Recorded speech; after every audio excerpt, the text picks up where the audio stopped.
Hello, this is Lisa, CEO of Sight for White, welcoming you to this week's Talking News on Saturday the 13th of May 2023.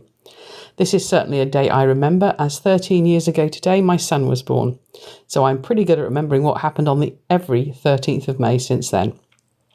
He's reached his teenage years, he's now 13 and he's very excited.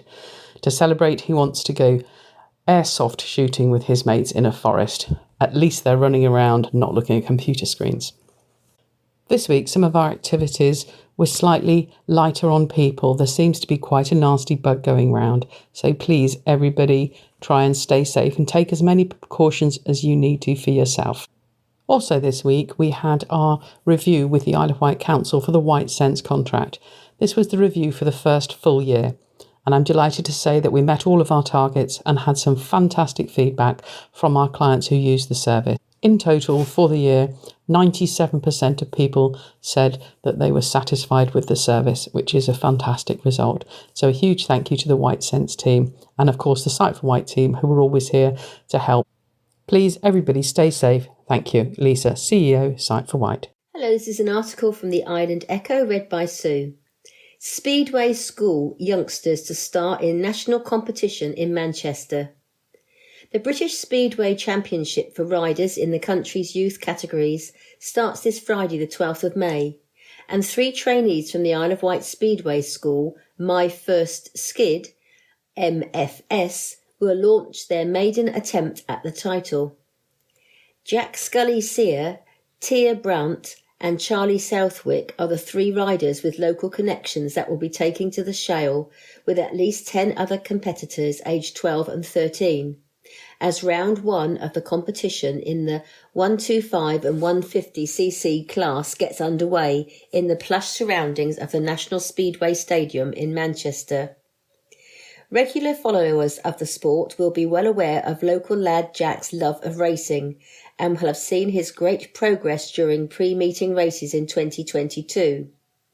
Riding alongside Jack in the pre-match races at Smallbrook last year was Sussex-based Tia, whose determination to overcome serious illness and put a stake in the ground for the ladies has endeared her to all those that she has met on her speedway journey. Charlie Southwick may be a new name to some, but the youngster from Dorset has been a very regular attendee at the Speedway School and is another rider who has displayed natural ability and significant potential. Whitelink Warriors co-owner Barry Bishop said, "What a fantastic opportunity for these young people to experience and compete against their peers at the magnificent Bellevue track. They go with our very best wishes for a successful evening in round 1 of the 8-round competition, which this season is unfortunately for us based in the north of England and Scotland. Nevertheless, I know that our 3 will go to as many meetings and we cannot wait to see how they get on, and more importantly, how they have improved from participation in the events. The wonderful thing is we have more youth riders coming through the school, and I very much hope that in future years, the Isle of Wight's and MFS's representation will only increase. Martin and I would also like to send a good luck message to former MFS student and former Islander Charlie Luckman, who is now living in Yorkshire and is likely to be a major contender when the awards are distributed. Turning to the Whitelink Warriors, our supporters should look out for some very exciting Warrior team news next week as we prepare to start the Nora 92 No Brakes Racing League at Sittingbourne on Sunday the 21st of May. This is an article from the Isle of Wight Radio, read by Terry. MP Bob Seeley backs Pharmacy First scheme for island pharmacists. The island's MP Bob Seeley has welcomed plans to allow pharmacists on the island to issue prescriptions for common ailments. Speaking in Parliament on Tuesday, Mr. Seeley asked for reassurance that the financial package offered will support pharmacies and make them feel valued, considering what extraordinarily good value for money they are. The MP has spoken in support of the island's pharmacists on numerous occasions. Speaking afterwards, he said, "Pharmacies are an incredibly valuable part of our communities across the island. I am delighted that they are now being recognised as being a critical element in our community health care. Pharmacies are the first line in community health care. The more that we can enable pharmacists to do, the more we can help them stay at the heart of communities." The Pharmacy First scheme is part of a support package to help support GPs called the Primary Care Recovery Plan. The entire plan sets out how the government intends to allow millions of patients faster access to care from their local pharmacies and GP surgeries. This includes a Pharmacy First scheme through which the government will invest £645 million over the next 2 years to enable pharmacists to provide treatment for a range of common conditions. Pharmacists will also now be able to supply prescription-only medicine for ear pain, severe sore throats, skin and urinary infections. The plan will also invest the equivalent of £35,000 per practice to provide technology for GPs to ensure people don't get engaged tones when booking via phone and to make digital access for appointments easier. The government will also secure 26,000 clinicians and 50 million extra appointments by March 2024. Mr. Seeley concluded, "The Primary Care Recovery Plan is going to free up 15 million GP appointments over the next 2 years. This is going to improve the NHS's capacity to support those who need appointments most." These developments come in addition to the 500,000 more appointments delivered every week compared with pre-pandemic times. This is Alison, reading an article from the Island Echo entitled "Authorities Confirm Cryptosporidiosis Behind Hazelgrove Farm Illness Outbreak." The UK Health Security Agency has confirmed that Cryptosporidium is the reason why so many people have fallen ill after visiting Hazelgrove Farm near Ryde.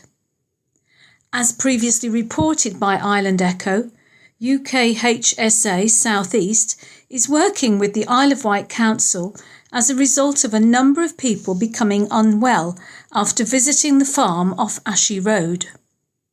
It follows a series of hands-on feeding events where locals have been able to get up close and personal with animals, feeding baby lambs and goats. But these tours have now been suspended. Cryptosporidium parasites can be found in soil, water, food, or on any surface that has been contaminated with human or animal feces. It is spread through animal to human or human to human contact. Outbreaks of cryptosporidiosis have been linked to contact with infected lambs and calves during visits to open farms. Symptoms of cryptosporidium infection include watery diarrhea, stomach pains, dehydration, weight loss and fever. These symptoms generally begin 2 to 10 days, average 7 days, after becoming infected with the parasite. Anyone can get cryptosporidiosis, but it is most common in young children aged between 1 and 5 years. Most healthy people will recover fully without any treatment within 1 month, but it is known that several people have been hospitalised in recent weeks. The total number of cases linked to Hazelgrove is unknown, as the UKHSA says it is a situation that is changing all of the time. It is said that work is ongoing and the farm is fully cooperating. Dr. Anand Fernandez, consultant in health protection at UKHSA South East, has said, specialists from UKHSA South East are providing public health advice and working with Isle of Wight Council and Hazel Grove Farm, following reports of a number of people feeling unwell. Some of those affected have described symptoms including diarrhoea, vomiting and abdominal cramps, which has since been confirmed as caused by Cryptosporidium. Cryptosporidium parasites can be found in soil, water, food or on any surface that has been contaminated with human or animal faeces. Our advice to anyone affected is to drink plenty of water to avoid dehydration and stay away from work, clubs and others and social activities until you've been symptom-free for 48 hours to prevent any spread. Swimming and water-based activities should be avoided for 14 days from the end of symptoms. If symptoms continue beyond a couple of weeks, please contact your GP and if advised, please provide a stool sample for testing. How do you treat cryptosporidiosis? There is no specific treatment for cryptosporidiosis. Most people with a healthy immune system will recover within 1 month. It is important to drink plenty of fluids, as diarrhoea or vomiting can lead to dehydration, and you can lose important sugars and minerals from your body. Your doctor may recommend a rehydration solution available from your pharmacist. If you feel sick, try taking small sips of fluid frequently. Avoid alcohol. A simple painkiller can help with abdominal cramps. Talk to your GP or pharmacist who can advise you on the most appropriate painkiller for you. Do I need to stay off work or school? Yes, while you are ill and have symptoms, you are infectious. You should not return to work or school until you have been free from diarrhoea and/or vomiting for 48 hours. You should tell your employer you have had cryptosporidiosis if you work with vulnerable groups such as the elderly, the young, those in poor health, or if you handle food. Anyone suffering with a diarrheal illness should not swim for 2 weeks after their symptoms have stopped. And, as always, it is important to shower immediately before entering and after leaving the swimming pool. What to do when visiting a farm. Following the simple rules listed below will help to keep you and your children safe from infections that may be found on open farms. Pregnant women need to take particular care as infections acquired from animals can be harmful to them and their unborn baby. Do wash your hands thoroughly with soap and water after you have touched animals, fences or other surfaces in animal areas. Do wash your hands thoroughly with soap and water before eating or drinking. Do remove and clean boots or shoes that might have become soiled and clean pushchair wheels. Then wash your hands thoroughly with soap and water. Do supervise children closely to ensure that they wash their hands thoroughly. Do eat and drink in picnic areas or cafes only. Do not put hands on faces or fingers in mouths while petting animals or walking around the farm. Do not kiss farm animals or allow children to put their faces close to animals. Do not eat or drink while touching animals or walking around the farm. This includes not eating sweets, crisps or chewing gum. Do not eat anything that has fallen on the floor. Do not use gels or wipes instead of washing hands with soap and water. Gels and wipes do not remove or kill all bugs in dirt. If you are planning a school or group visit to a farm, you also need to make sure that you've considered all the risks and taken steps to manage them. Guidance is available to help schools and teachers do this. If you've been affected in any way, you should contact the Environmental Health Team at the Isle of Wight Council on 01983 823 000. New partnership bringing exclusive pizza range to Bembridge Pilot Boat Inn. From the Isle of Wight Radio, read by Lee. Bembridge's White Knuckle Brewery and the Hot Box Pizzas have announced a new partnership that will see an exclusive range of pizzas at the Pilot Boat Inn. The partnership will begin in the summer of 2023 and will be a permanent residency for Hot Box Pizzas. Ed Bristow, co-founder of White Knuckle Brewery, said, "We are thrilled to be partnering with the Hot Box Pizzas to bring a new level of dining experience to our tap room. We know our customers appreciate high-quality food as much as they appreciate great beer. Hot Box Pizzas will provide the perfect accompaniment to our handcrafted brews." The White Knuckle Brewery taproom has become a popular destination for craft beer. We are excited to be working with the White Knuckle Brewery and bringing our wood-fired pizzas to their taproom, said John, founder of Hot Box Pizzas. Our shared passion for using locally sourced ingredients and producing high-quality products make this a perfect partnership. We can't wait to start serving our delicious pizzas alongside their fantastic range of craft beers. The White Knuckle Brewery taproom and the Hot Box Pizzas residency is set to open on May the 19th. Booking recommended via the White Knuckle Brewery website to avoid disappointment. Hello, this is an article from the Island Echo, read by Sue. Meet the author of the best-selling Island novel. The best-selling novel on the Isle of Wight in recent years by a long way has been Death on the Isle by M.H. Eccleston, a cosy murder mystery set on the island during Cowes Week, and now on the evening of Friday the 19th of May, islanders will have a chance to meet the author himself at Medina Bookshop in Cowes. In conversation with bookshop manager Paul Armfield, Ealing-based author Mark Eccleston will be talking about how his career has taken him from BBC journalist and producer to TV presenter, foreign correspondent, and now a successful screenwriter and best-selling novelist. The novel centres around Astrid Swift, a red wine guzzling arts conservator with an eye for mystery, who lives on a boat left to her by a deceased uncle. Her adventure began in the trust which is set in Dorset, and as with the second Isle of Wight-based title, much of the action takes place in fictional stately homes owned by the English Trust, who are described as like the mafia but with cream teas. Well-paced, gentle, and often humorous, the novels are a welcome escape from reality and hugely enjoyable for a broad readership, as proven by their growing popularity. Bookshop manager Paul Armfield has said, "Sales of these books have been phenomenal, and rightly so. They are such great reads, fun and gripping in equal measure.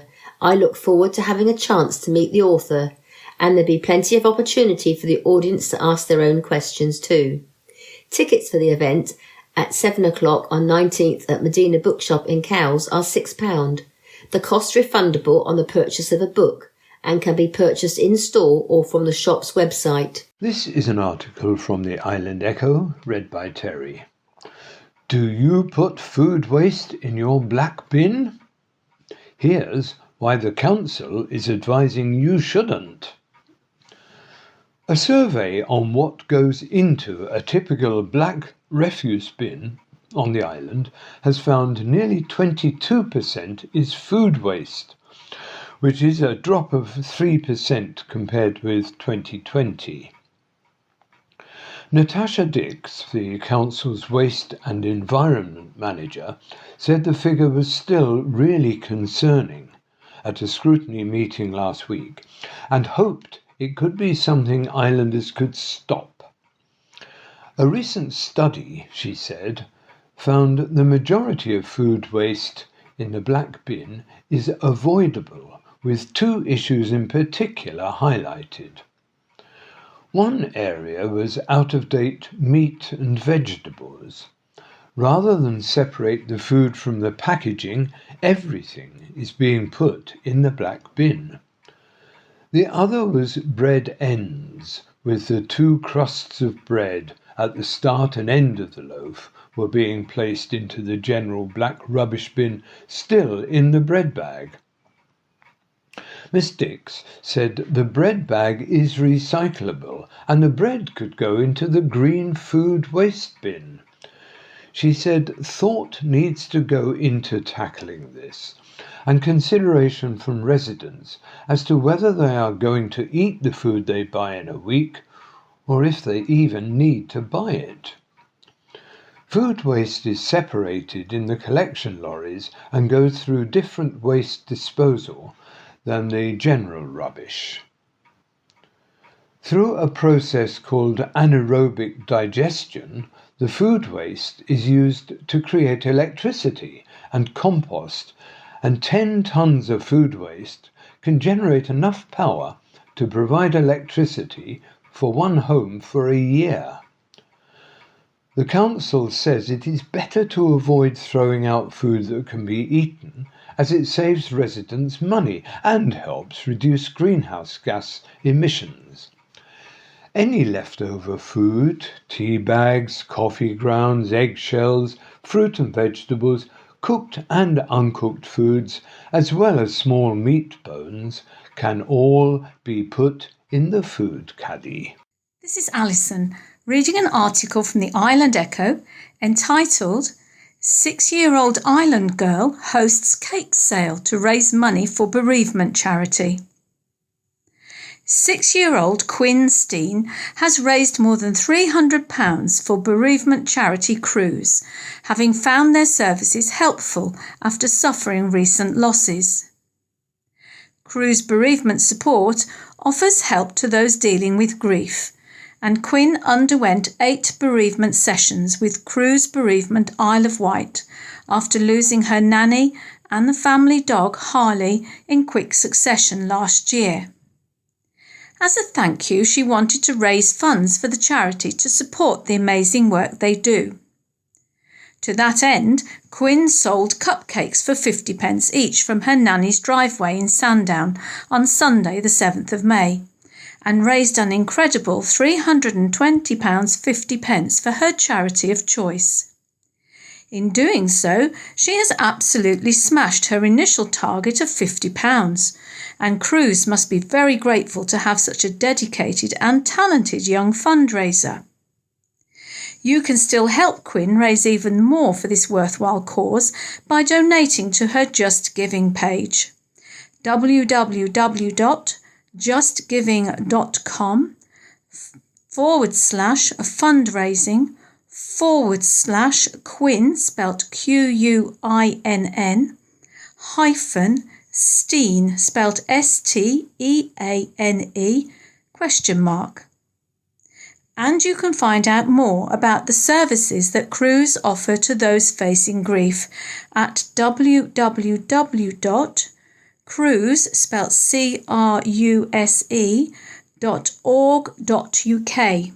Mixed public feedback for new Isle of Wight football ground plans from the Isle of Wight radio read by Lee. Mixed feedback by the public has been given over proposed traffic restrictions and speed limits for the forthcoming new Isle of Wight football ground. The changes to the highway orders are set to be approved for busy roads in Whippingham around where the new stadium will be built. The authority received 19 representations over the proposed speed changes, 10 supportive but 9 against. The decision has now been delayed until May the 18th, as certain documents were not available for consideration. They are part of the plans for the proposed new home of Newport Football Club and would reduce motorist speed to 40 miles per hour near the site's proposed entrance and exit. Currently, the stretches of Whippingham Road and Racecourse leading up to the roundabout are 50 miles per hour. Other proposals would ensure safe entrance and exit to the football ground. If going into the site, you would only be able to turn left, coming from the roundabout. Leaving the football ground, you would only be able to turn left, sending all traffic to the racecourse roundabout. Concerns were raised in a public consultation about ensuring people would follow the restrictions. Many comments suggested traffic should instead use East Cowes Road to get to the site, a bit like Isle of Wight Festival camp-in traffic, which would remove traffic from the roundabout, improve traffic flow and reduce risk. Another said potential traffic lights should be installed at the top of the hill by the bus stops. They said it would be ludicrous not to have one, as many people would be crossing the road to reach the bus stop heading back to Newport. One resident said lowering the speed limit would not stop accidents, and having the entrance there, if anything, would cause more accidents. In support, one said the changes may cause some disruption, but the long-term gain far outweighs the problems. Another said it would increase public safety and any drop in speed limit was good. Councillor Phil Jordan, the Cabinet Member for Infrastructure and Transport, is set to make a decision later this month and could agree, refuse or amend the proposals. Hello, this is an article from the Isle of Wight Radio, read by Sue. Solar farm proposal for GKN Aerospace in Whippingham. A major business is proposing to become more eco-friendly at its Isle of Wight base by installing a solar farm.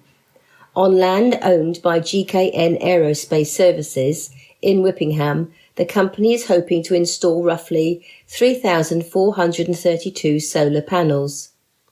Planning documents submitted to the Isle of Wight Council by agents BCM say it is the aerospace company's intention to use the renewable energy generated to offset energy demands. Energy not needed by GKN could go to the local electrical distribution network. The field of fallow grass is next to the cricket ground on Beatrice Avenue and behind the Whippingham Technology Park. It is proposed a wildflower mix would be sown under the ground mounted panels.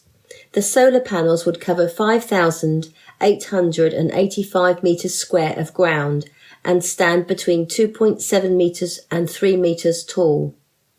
It could take between 4 and 6 months to construct. An electric substation, 8-foot tall fence and access track are also proposed to be built into the site. There is no set end date for the site, but BCM say the operational period of the panels is typically 40 years, and at the end of that time the land would be restored to grassland. You can view the plans 23/00630/FUL on the Council's planning register. Comments can be submitted until the 5th of June. This is an article from the Island Echo, read by Terry. New Chief Executive announced to lead Isle of Wight and Portsmouth NHS Trusts. The Isle of Wight NHS Trust will share a new Chief Executive with Portsmouth Hospitals University NHS Trust from the 1st of June. As reported by the Island Echo back in January, the Isle of Wight NHS Trust is merging, in all but name, with Portsmouth Hospitals University NHS Trust. The partnership aims to bring the two neighbouring organisations closer together and will mean they can better respond to the challenges facing the NHS and the changing needs of the people they serve. This will build on the Acute Services Partnership that was launched back in 2020. It has now been announced that Penny Emmerich, Chief Executive at Portsmouth Hospitals University NHS Trust, has been appointed as the new Chief Executive at the Isle of Wight NHS Trust. Penny, an experienced and highly capable NHS Chief Executive, will lead both organisations from the 1st of June this year and will appoint a single executive team and clinical leadership across both trusts. Penny was appointed as the Chief Executive Officer of Portsmouth Hospitals University NHS Trust, known as PHU, in September 2022, having undertaken the role on an interim basis since March of the previous year. She has almost 20 years' experience in healthcare at national, regional and local level, covering policy, regulation and service delivery, with a credible track record of delivery across the NHS in London and the South. Speaking about the news, Penny has said, I am proud to have the opportunity to lead two very special organisations, very different in many respects, but both with the same determination and commitment to work in partnership to provide the best possible care to the communities we serve.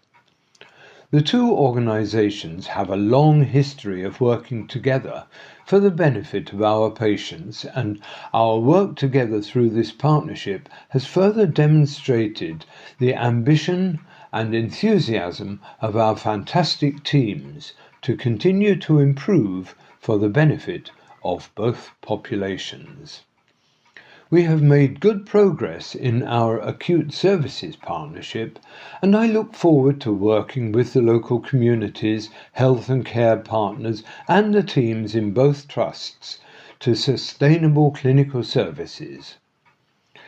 Working with experienced and strategic leadership across both trusts and retaining strong, experienced site leaders in Portsmouth and on the island will be crucial to our success, ensuring both trusts work at the heart of their local health and care system.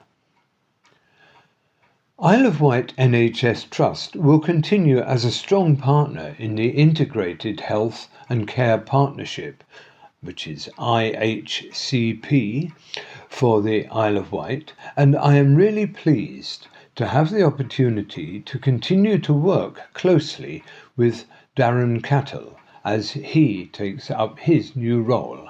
Darren Cattell, who has led the Isle of Wight NHS Trust for the last 18 months, albeit with some temporary leave, will join Hampshire and Isle of Wight Integrated Care Board, which is known as ICB, as Isle of Wight Place Director. It has also been announced. He will play a central role in the IHCP for the Isle of Wight, which brings together the providers of health and care services locally, ensuring services continue to improve and meet the changing needs of islanders.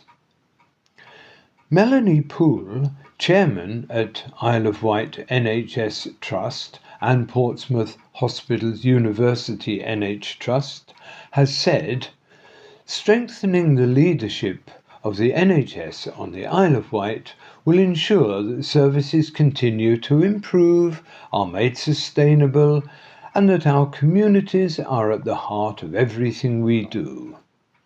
Penny's appointment is good news for the island's NHS, its patients and staff.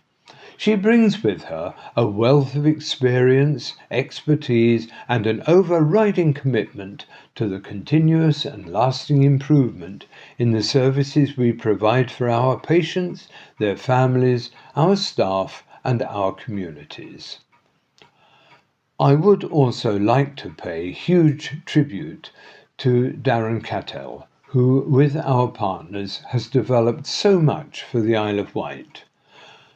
A good rating from the Care Quality Commission, improving staff survey results, and multi-million-pound investment in island services are testimony to the excellent work that has been done in recent years. This is Alison, reading an article from the Isle of Wight Radio entitled Isle of Wight NHS End of Life Care Service rated among best in UK again. The latest National Audit of Care at the End of Life (NACEL) results shows that the Isle of Wight NHS Trust continues to set the bar nationally. The latest results show the Trust has scored above the national average in every domain, including patient involvement in decision-making with their care, communication with the patient, their families and loved ones, and workforce. Clinical Director for End-of-Life Care, Shane Moody, said, "The national audit results provide great assurance to our local community that we are continuing to improve end-of-life care to ensure if a person dies within the hospital, the experience is personalised and compassionate. In addition, they provide the most appropriate environment to support the dying patient and their family. The scores further recognise the transformation that has taken place across the service over the past few years and is still rated good by the Care Quality Commission. To mark Dying Matters Awareness Week, 8th to 15th of May 2023, the Trust has also published its latest End-of-Life Care Strategy 2023 to 2026, which was developed in partnership with the local community. Feedback was gathered through an extensive programme of face-to-face and online engagement to understand what matters most to them at the end of their life. Director of Nursing, Midwifery and AHPs, Juliet Pierce said, "The results reflect the hard work and commitment of our staff to provide the very best end-of-life care and support to our patients, their families, carers and loved ones." Our new strategy, that has also been developed in response to our 2021 NACEL results, sets out our vision to build on future care planning, developing our staff's knowledge and skills, and our ambition to provide personalised, person-centred care. Lloyd's pharmacy branch at Sainsbury's in Newport to close earlier than expected. From the Island Echo, read by Lee. The Lloyd's pharmacy branch at the Sainsbury's store in Newport is to close next month, it has been revealed. As previously reported by Island Echo, it was announced back in January that the pharmaceutical company was to shut all of its 237 in-store branches this year in response to changing market conditions. A month later, in February, it was confirmed that the closure date was the 25th of July, but it has now been brought forward a month to Tuesday, the 13th of June. On this news, a spokesman for Healthwatch Isle of Wight has said, "Please remember to make alternative provisions for any prescriptions you may need in plenty of time." The closure will mean the loss of a conveniently located pharmacy for islanders, which is close to St Mary's Hospital. It is often the latest opening pharmacies on the island. As a result, there will be no longer any Lloyd's pharmacy branches on the Isle of Wight once the takeover of those in Ryde and East Cowes is complete. Kevin Birch, Chief Executive of Lloyd's Pharmacy, said, "The decision has not been an easy one, and we understand that our patients and customers may have questions about how the change will affect them. We would like to thank them for their continued support and assure them that we are committed to providing a smooth transition over the coming months." Hello, I'm Gerard, reading the news this week with Imelda. And to start with, we are reading the second part of the talking news, the society news. Swimming is back this Monday, the 15th of May, following the 2 bank holidays. If you would like to come along for a swim or just relaxation in the water, we have the use of the whole pool between 1:15 p.m. and 2:15 p.m. during term time at the Medina Leisure Centre, Newport. And yoga is on Tuesday at Millbrook between 1:45 and 2:45 p.m. Refreshments will be served afterwards. Please note, this is a new time, 1:45. Coffee and Chat will be on Wednesday between 10 a.m. and 11:30 a.m. here at Millbrook House. Please come along and chat with members, friends and staff. Our usual mix and mingle is on Thursday between 10:30 a.m. and 2 p.m. On Saturday, the 20th of May, we will be at River Fest, The Quay, Newport, from 10 a.m. to 4 p.m. The event has all the feel of a traditional village fete, with many free activities for children. It is free to attend. We look forward to seeing you. For information of the activities or events mentioned, please do not hesitate to call the office on 522205. Hearing aid service is culled. There are fears for dozens of elderly Isle of Wight residents with hearing aid after a vital service which provides advice, support and repairs for the devices has its funding cut. Charity RNID, Royal National Institute for Deaf People, which has been helping islanders for over 30 years, is to close its Isle of Wight service at the end of the month. It said Hampshire and Isle of Wight Integrated Care Board, ICB, has pulled its annual grant. Staff and volunteers hold several clinics island-wise and visited care homes and private homes for hearing loss drop-in sessions. As well as support, islanders with NHS hearing aid also rely on the service for maintenance and repair. Last year, the service, which has a dedicated team of 6 volunteers, maintained 2,288 hearing aids. However, RNIB, formerly known as Action on Hearing Loss, has confirmed it has been left with no choice but to close. The CP has been told that it will mean anyone who has a problem with their National Health hearing aids will have to go to the already busy audiology department at St Mary's Hospital. It has led to fear that islanders with broken hearing aids could face a long wait for them to be fixed, leaving them unable to hear for longer. Frank Oliver, audiography manager at RNID, said, "Our concern is that NHS audiology services on the island will be unable to meet the additional demand this closure will bring about. We also fear the level of advice and support currently available to the island's population will not be met by remaining stretched in NHS commissioned services. We are engaged with the ICB and other stakeholders and encourage all those who value the service to make their concerns known to the ICB. Janice Young, whose mother relies on the service, says it's a great shame. The loss of the service will hit some of the most vulnerable in the community. The island has a high population of elderly people, many of whom rely on NHS hearing aids to keep their links with the world, to use a phone, to watch TV. Once the clinics are gone, it is highly unlikely they will be restarted. RNID currently runs clinics in Bembridge, Brading, Ryde, Freshwater, Ventnor and Newport, as well as mobile services. The county press has asked Hampshire and Isle of Wight Integrated Care Board, ICB, and the Isle of Wight National Health Trust for a comment. Major milestone for transport interchange. The project to improve ride transport interchange reached an important milestone this week when Southern Vectis services began to use the new bus station.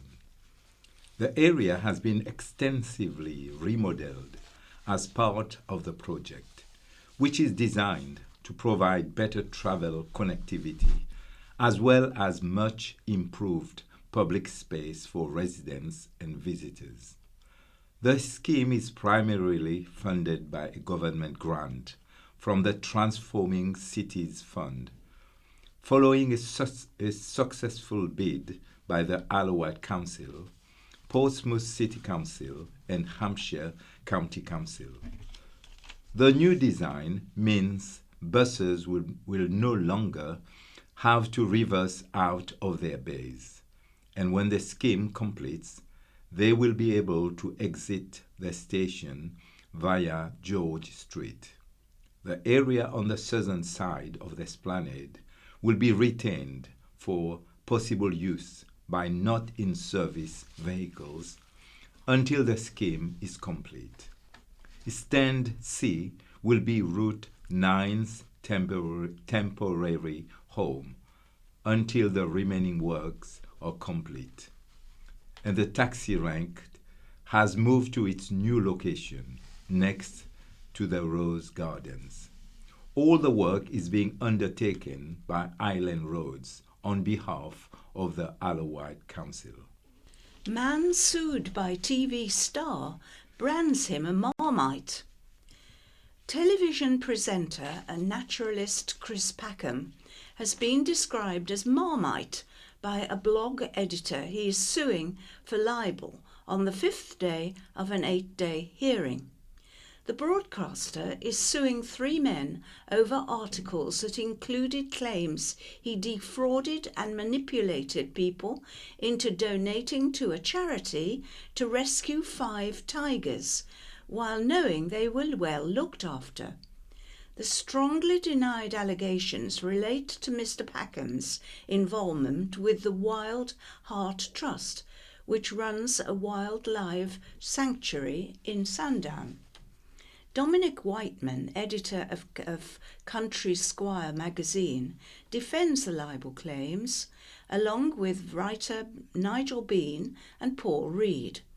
On Tuesday, Mr. Whiteman gave evidence at the High Court.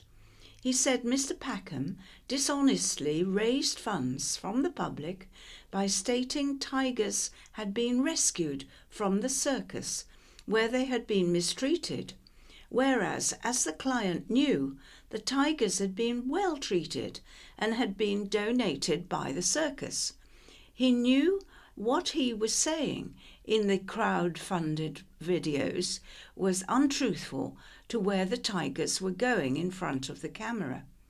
Giving evidence earlier, Mr. Packham said the tigers, which were used in the Spanish circus, had been left in a holding facility before they came to the care of the animal welfare group, AAP.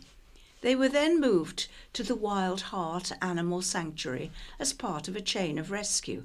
However, on Tuesday, Mr. Whiteman argued it was a loan agreement between the Wild Heart Trust and the AAP.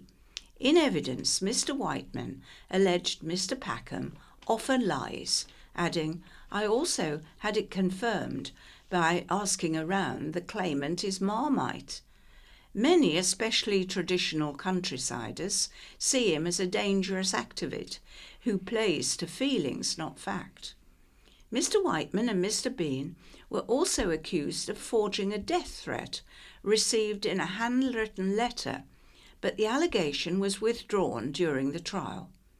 In his statement, Mr. Whiteman continued, "With Mr. Packham's word, tweets and films, he was clearly duping Brits into crowdfunding, bringing big cats to a zoo from whose financial success his partner monetarily benefited."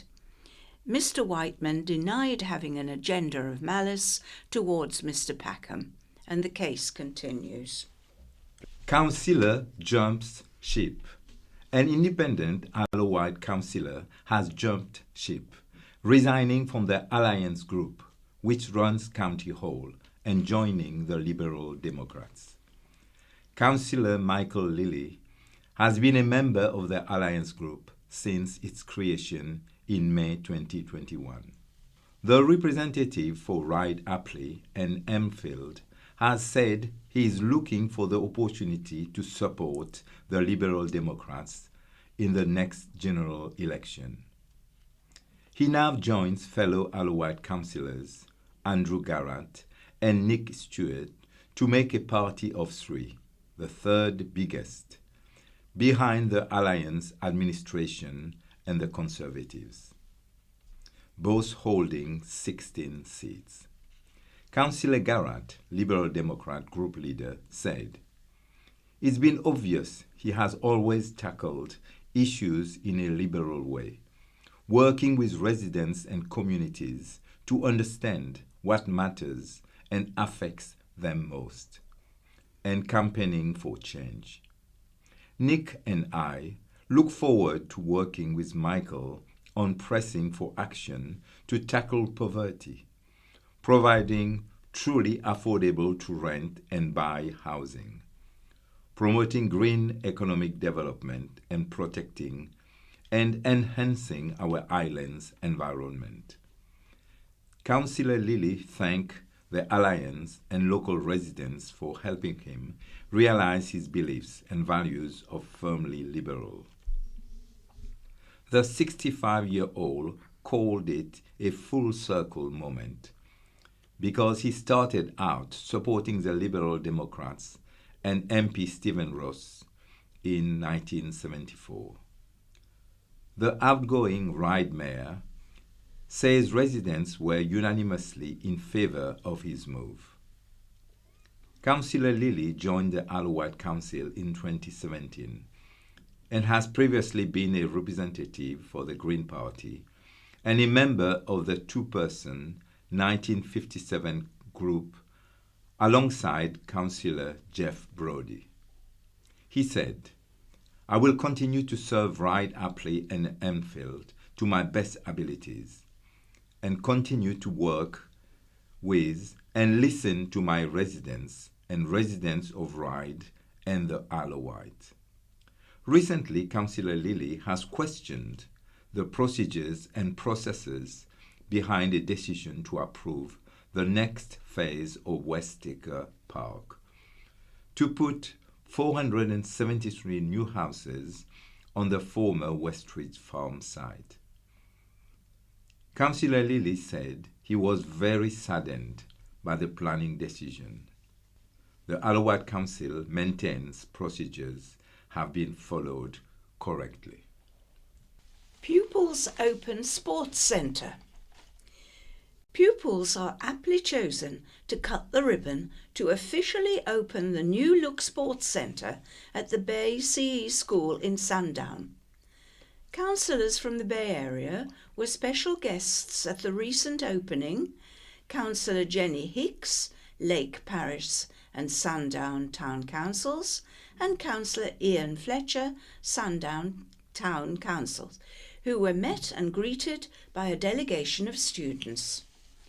Following a cutting of the ribbon to officially open the facility by students Lana Gardner and Max Williams, the children gave their civic guests a tour of the sports centre and explained the benefits they get from using it in their PE lessons and extracurriculum clubs. The refurbishment at the secondary site on the fairway includes modern new changing rooms and toilets, a refurnished sports hall, and a new fitness suite and gym. The sports centre is fully used by the Bay Church of England School for PE lessons for both primary and secondary pupils, and it also made full use of by the local community.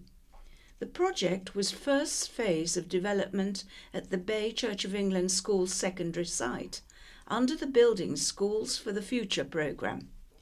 The principal contractor appointed to the project was Morgan Sindall. Extensive work was also carried out in the main school, which included new multi-sex toilets, as well as languages, geography and maths classrooms, and a refurnished hall, which has been in use since the start of the academic year in September last year. The next phase of the project is to replace West Block with the construction of a super block to include new science and technology teaching spaces. Dalcon Mills, the Bay School's executive head teacher, said, "We're delighted the sports centre is back in use again. The centre complements the superb sports facility we already have on the secondary site, a climbing wall, 3G AstroTurf pitch and running track. The school has an excellent reputation for sporting achievements, and it's fantastic our pupils and the local community can use our first-class sporting facilities." Bake-Off students' success. An Isle of Wight school student is celebrating after claiming second place in a national bake-off style competition with more than 3,000 competitors. Cowes Enterprise College student Manuel Palom took home second place following a high-stakes final at Birmingham City's Football Stadium, St Andrews. He finished just behind a pupil from Broadland High Ormiston Academy in Norfolk. The finals of the competition, put on by Ormiston Academy Trust, which runs CEC, Cows Enterprise College, was watched by parents, staff, and other students. Over the past 9 months, over 3,000 students across 37 of Ormiston Academy Trust have been competing for the top prize in the Great Ormiston Bake. Celebrity chef Tom Kerridge helped to launch the competition in September 2022, and Michelin star chef Robert Thompson selected the winners for each region.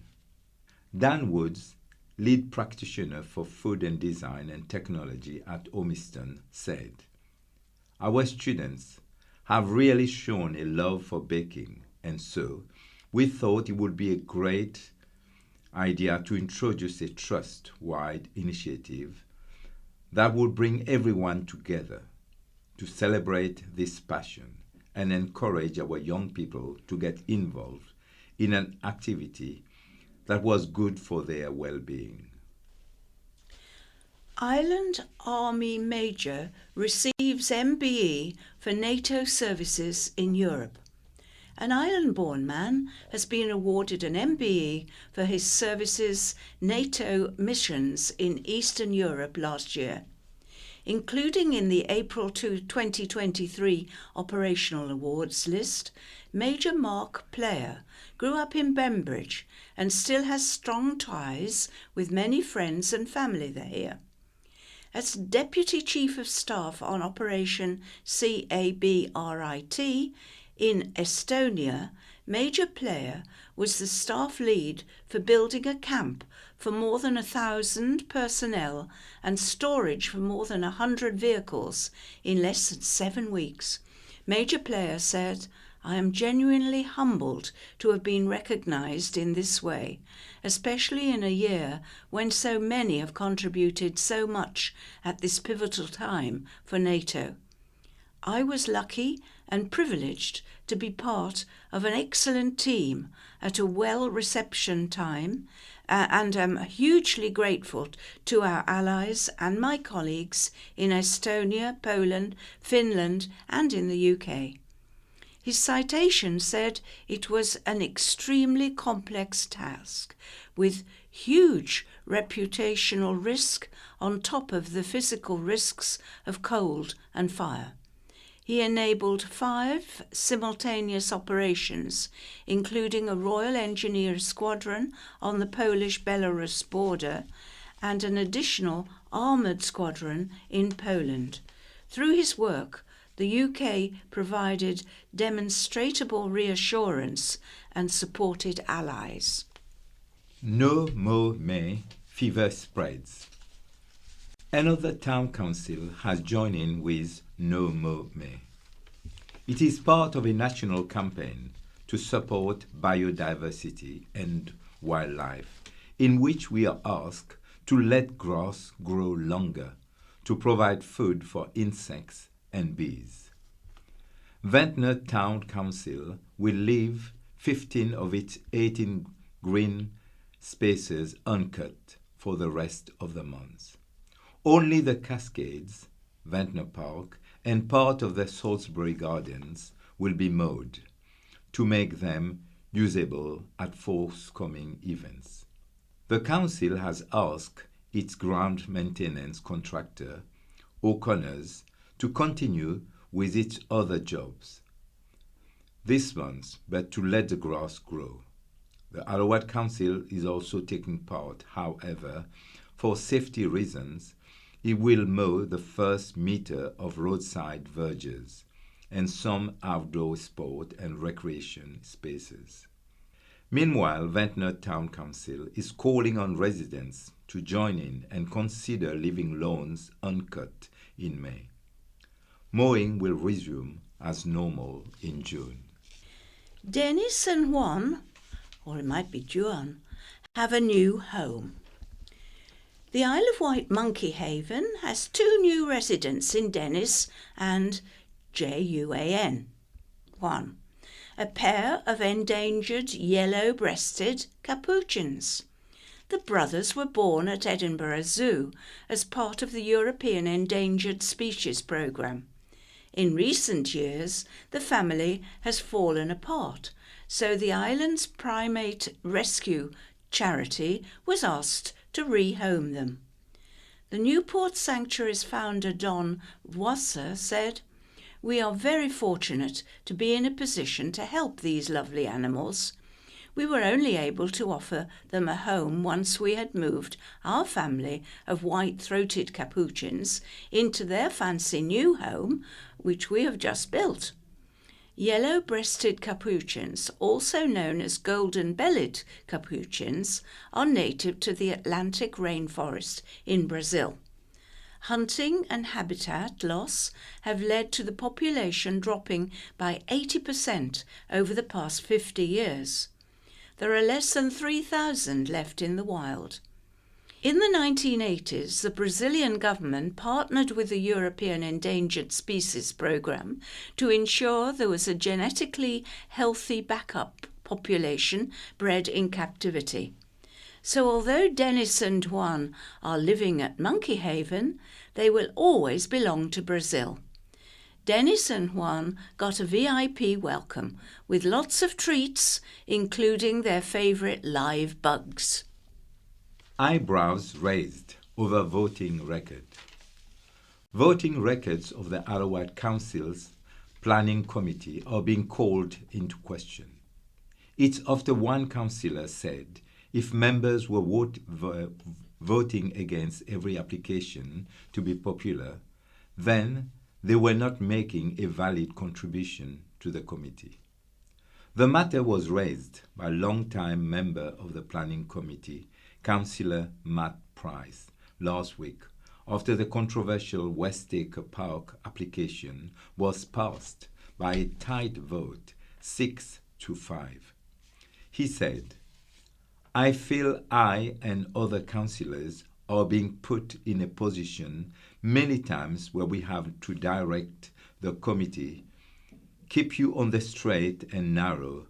I don't think it's fair. There are members who I guess have only voted in favor of something once or twice. I am not trying to influence how members voted, but we have a moral duty as an elected individual and of this committee to sometimes do what is the right thing." He called for the voting records of committee members to be shared. The Planning Committee meets to discuss and decide major and sometimes controversial applications which officers feel are out of their hands to determine. On such decisions, councillors on the committee are not supposed to be predetermined on a scheme. A newer member of to the committee, Councillor Debbie Andre, said, "The reason we sit on here is to do the right thing and act in the best interests of residents, even if that means going against seemingly popular opinion." Councillor Price was joined by Councillor Jeff Brodie, who asked Chair of the committee, Councillor John Medlen, to speak to political group leaders about who they put on the committee. Councillor Brodie said, "It is easy to be populist, but that is not what planning is about." He suggested having the wrong people on the committee could put the council in a very serious financial and reputational situation. Councillor Peter Spink argued he did not vote just to be popular and said he did not think looking into the voting history was a good idea, as it appeared to be checked to undermine the integrity of those who voted a certain way. 252,476 £611 so far. Island Roads has received more than 250 million of public money during the first 10 years of the controversial PFI Highways contract. Payments made under the contract make up the vast majority of the more than 227 million, but there have been £25.4 million of additional payments made outside the contract. Although some funding comes from central government rather than the Isle of Wight Council, it is all public money. In September 2020, it was revealed that 93% of the island's roads should be brought up to the contractual standards by the end of the core investment period, the CIP. This was originally the first 7 years of the 25-year contract, but despite being extended by 2 years until the end of February this year, only 71% of the island's roads have currently been resurfaced. Despite the massive sums involved, many islanders are extremely unhappy with the state of our roads. You can see overleaf a few of the many comments we've received. Councillor Phil Jordan, Cabinet Member for Roads, said the PFI contract is complex and multifaceted, with many different targets. It was launched in 2013 by the Conservatives as the end to our highway woes, with a gold standard upgrade to all roads in the first 7 years, and maintained to that standard for the remaining 18 years. However, they omitted to explain that the contract doesn't actually say any of that.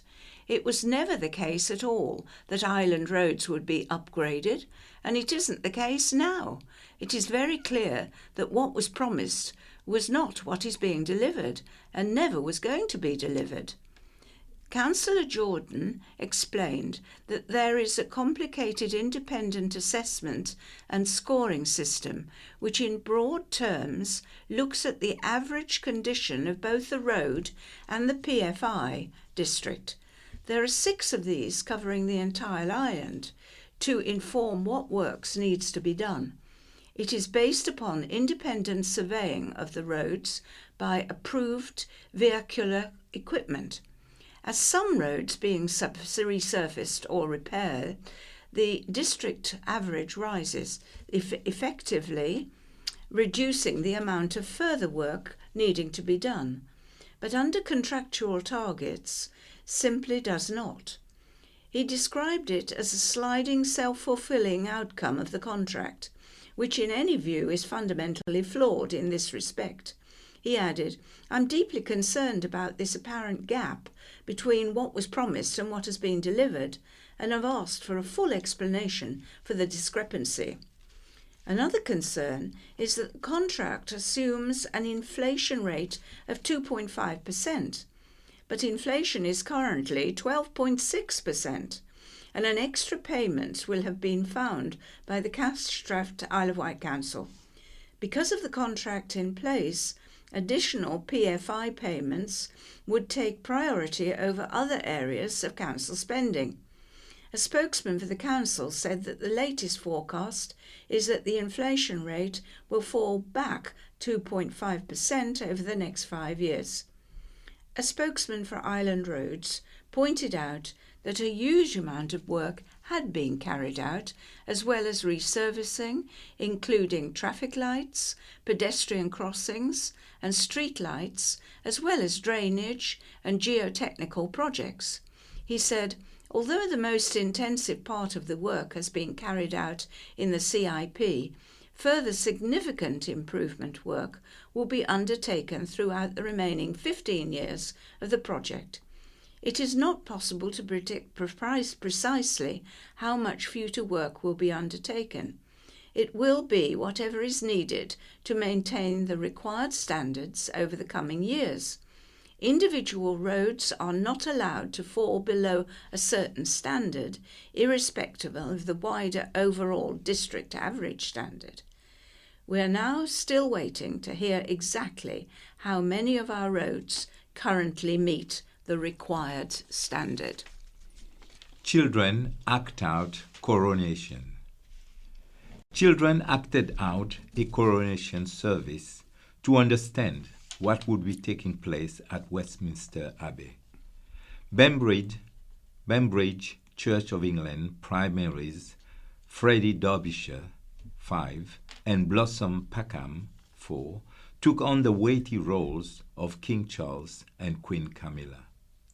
Mason Goldring 11 was the Archbishop of Canterbury. Other children dressed as heralds and blew trumpets, yet more were royal pages, and some lended the responsibility of playing horses pulling the golden carriage. There were also parts for coronation guides, who narrated the service in rhyming couplets, as well as jobs to hold the golden orb and scepter and the anointing oil. Meanwhile, Year 4 pupils zoomed up and down the aisle, dressing as the Red Arrows, performing a fly past. Mason said, "I like wearing the outfit and being the Archbishop. I do acting with spotlight in Sandown, and we perform in Shanklin Theatre. So I like this kind of thing." Freddie said, "The crown makes you feel very important. I had to hold the orb and scepter in one hand." Blossom said, "I like the outfit. I have queen and princess dresses at home. I'd like to be a queen in real life." The act of worship was put together after staff discussed the coronation with the school council, and it was led by Sally Davis, church warden from Holy Trinity Church, and school governor, and retired priest, the Reverend Stuart Holt. The pair made weekly visits into school on behalf of Holy Trinity Church. Sally Davis, church warden and school governor, said, "I felt it was important children knew the symbolism of all the items and the structure of the service, including the presentation, the oath, the anointing, the giving of the gold gifts, and the crowning." We used children as the guides, so they could explain what everything meant. Year 5 wrote some beautiful prayers for the king. We had a special song, which encased the national anthem in it. Head teacher Elizabeth Chambers said, "The children loved having the team from Holy Trinity Church in, as they have built up a real relationship with them." England triplets, 75 not out.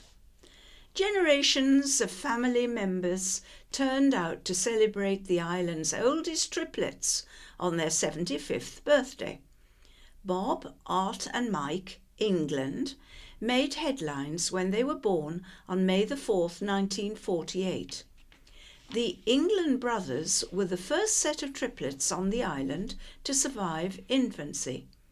Mike was the first to arrive on that day in 1948 at 4 a.m. He was followed by Art 2 hours later and Bob at noon.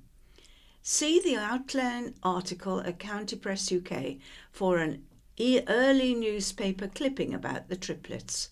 On Sunday, their siblings, children and grandchildren, around 40 in total, gathered for a garden party at Mike's daughter's house in Ningwood. A special cake depicting the three brothers was also made to celebrate their birthday. Mike retired from his job at GKN Aerospace, where he worked for 28 years, 15 years ago, while Bob retired from a Piling Company in 2013, around the same time as his brother Art, who worked at Osborne House. Here's to their 85th birthday. Prisoners Project.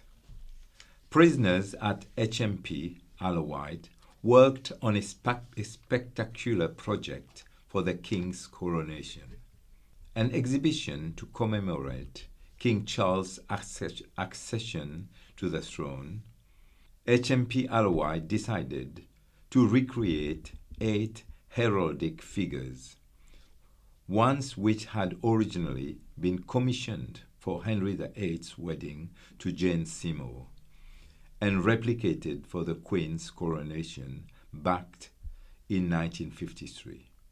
In doing this, we offer a salute to the King's late mother, while also celebrating the King's accession to the throne, said Seamus Bebbington for the prison. The project comprised the Lion of England, the Unicorn of Scotland, the Dragon of Wales, the Yale of Beaufort, the Black Bull of Clarence, the Falcon of the Plantagenets, the White Greyhound of Richmond, and the Griffin of Edward III.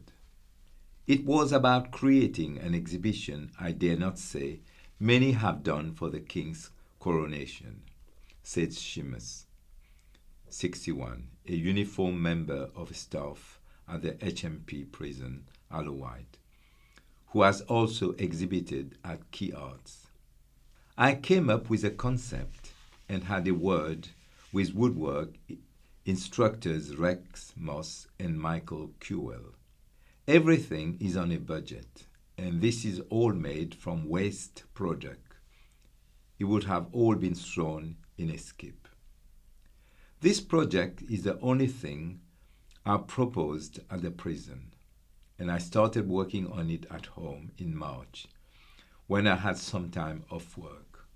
Originally, all these heraldic figures were commissioned by Henry VIII for his wedding to Jane Seymour. Then, in 1953, someone came up with the idea of replicating them for the Queen's coronation, and they were sited at Westminster Abbey. After that, they were displayed all over the country and put in a storage and later gifted to Canada. I looked at these and worked out how we could make them with the materials we had. We were looking at it in excess of 40 hours to draw them, and collectively around 300 hours to build them.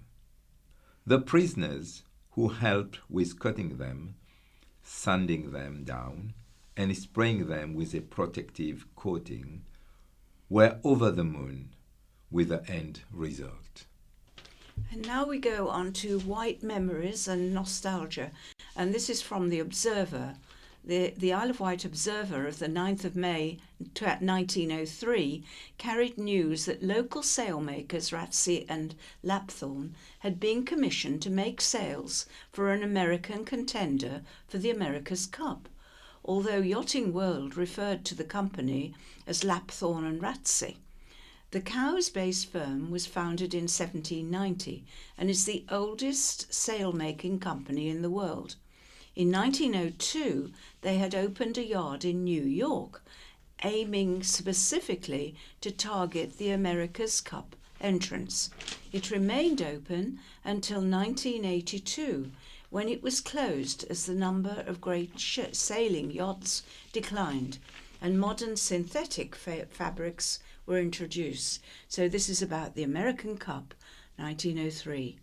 The Yachting World, alluding to the fact that the sails for the American Defender are being made by Messrs. Lapthorne and Ratsey, says, British yachtsmen will regret to hear that the forthcoming contest for the American Cup has practically lost its international character owing to the acceptance of an order for a suit of sails for a possible defender by the British firm. This firm is to be congratulated, speaking from a purely commercial standpoint. on being entrusted with the manufacture of the sails of both the certain upholder of the Royal Ulster Yacht Club's challenge and those of the potential defender. It is true that the outfit of our Challenger contains at present blocks of American manufacture, which may or may not be aboard when she goes to the line for the first of the cup matches. But these, like eggs, may be bought by the gross, rotten or not. But be they bad or good, they never increase nor decrease a yacht's speed. Sails, on the other hand, are so far an important factor in that connection that one leading American club estimates them as more important than the hull and so measures nothing else for its rating. What, then, would American yachtsmen think of the business if Shamrock III's owner had approached Herreshoff to obtain a design for the Challenge to be built on the Clyde, which he was at perfect liberty to do? Coronations in 1937 and 1911. Last week, the county press delved into the archives to see how Queen Elizabeth II's 1953 coronation was reported. Thanks to the paper's enviable back catalogue, we can wind back the clock a little further. In 1937, Queen Elizabeth's father, George VI, was crowned, and the county press wrote, "Practically every town, village, and hamlet had its separate festivities, and they were all strikingly evident of a wholehearted and unselfish desire to make the day a truly happy one, particularly memorable to the children. Ancient Yarmouth is to be congratulated on striking a new note in local rejoicings with an ox roasted whole. There was again a brave show of about a dozen blazing beacons on the hilltops at night, which with pyrotechnic displays made a fittingly bright and colorful to the unforgettable day in our national history. Although it remained fine during the morning and early afternoon, thunderclouds were around. Luckily, the center of the storm missed the island, but the accompanying heavy rain was general. Children were hurried into the shelter of schools and other buildings, where they were served with teas, and the rain continued until 7 o'clock, causing the abandonment of further sport programs, although in some places they were carried through in spite of the weather. Meanwhile, for the 22nd of June 1911 coronation of King George V, the mayoress of Newport called on the ladies of the borough to help deliver a dinner for the poor, aged, and infirm.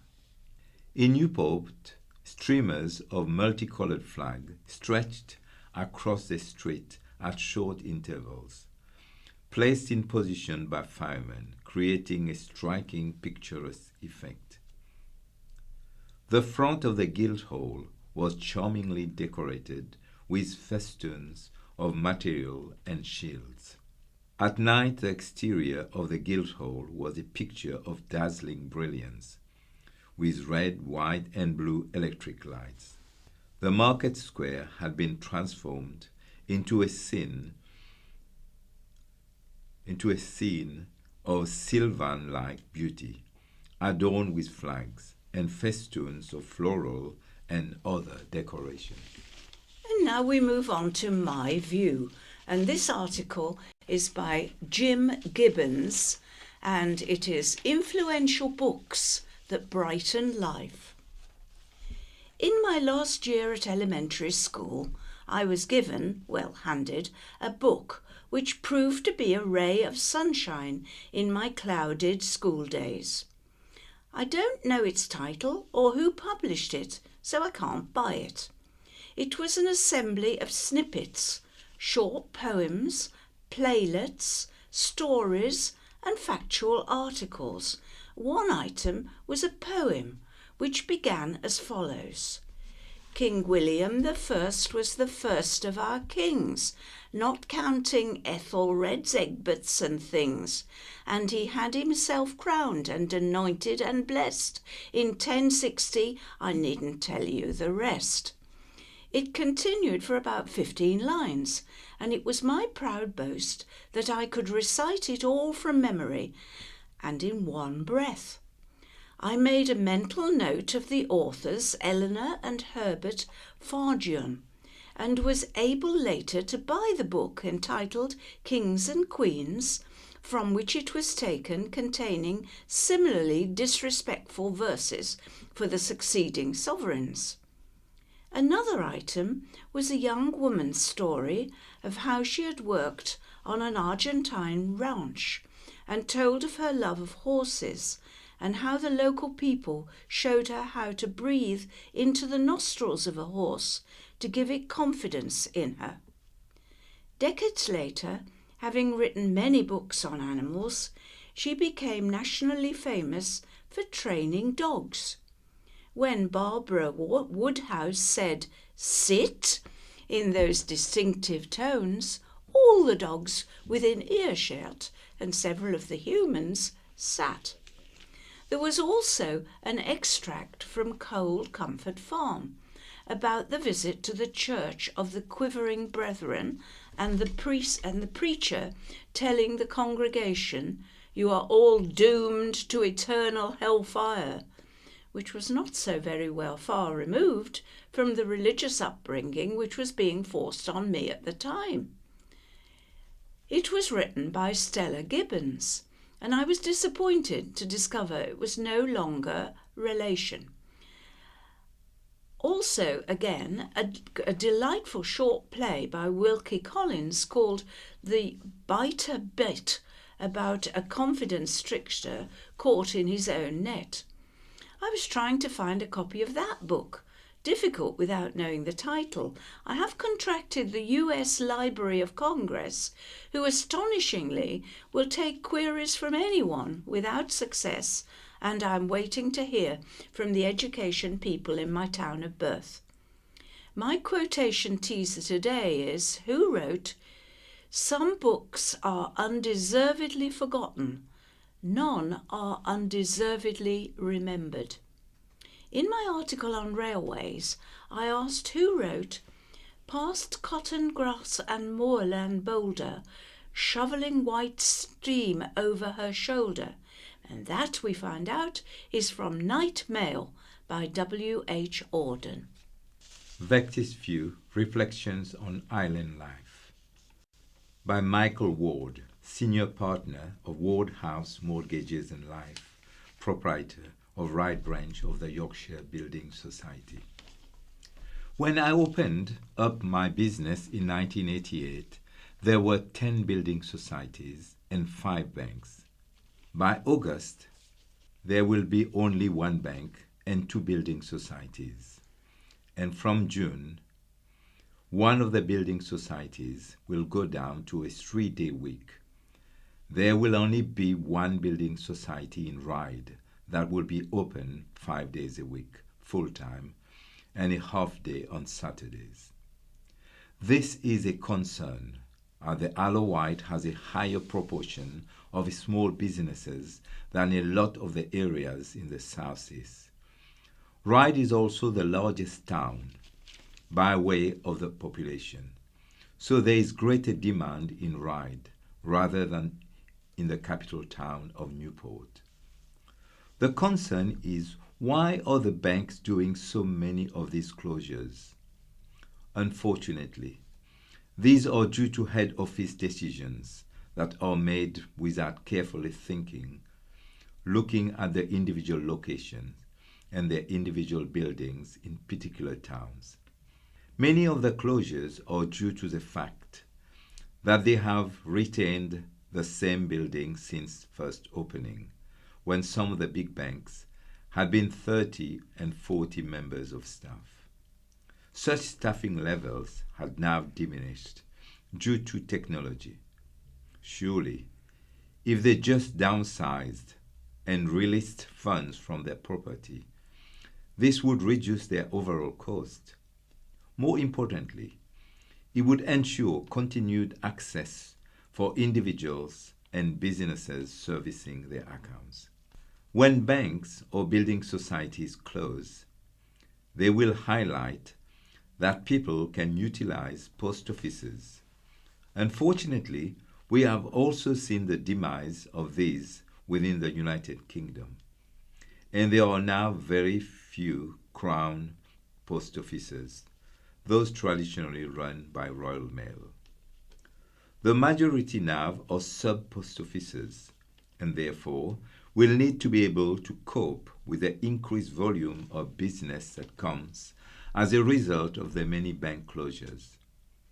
Also, due to the IT disaster caused by Horizon, many sub-post offices have also closed, and post offices counters limited, or finding it difficult to find new locations to be run under the franchise format. The Isle of Wight Council continues to make us aware of scams, and we see many scams within the banking sector, over which there are continued concerns. So people feel more comfortable dealing in person at a branch.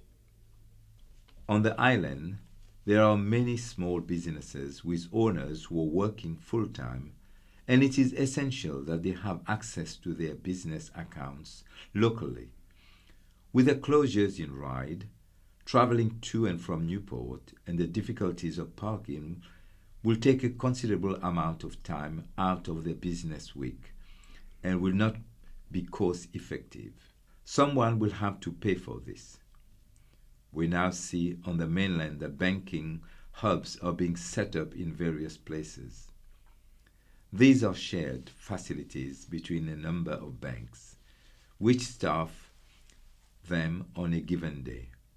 As we will be down to only one bank, careful consideration ought to be given to provide this possibility for the town of Ryde.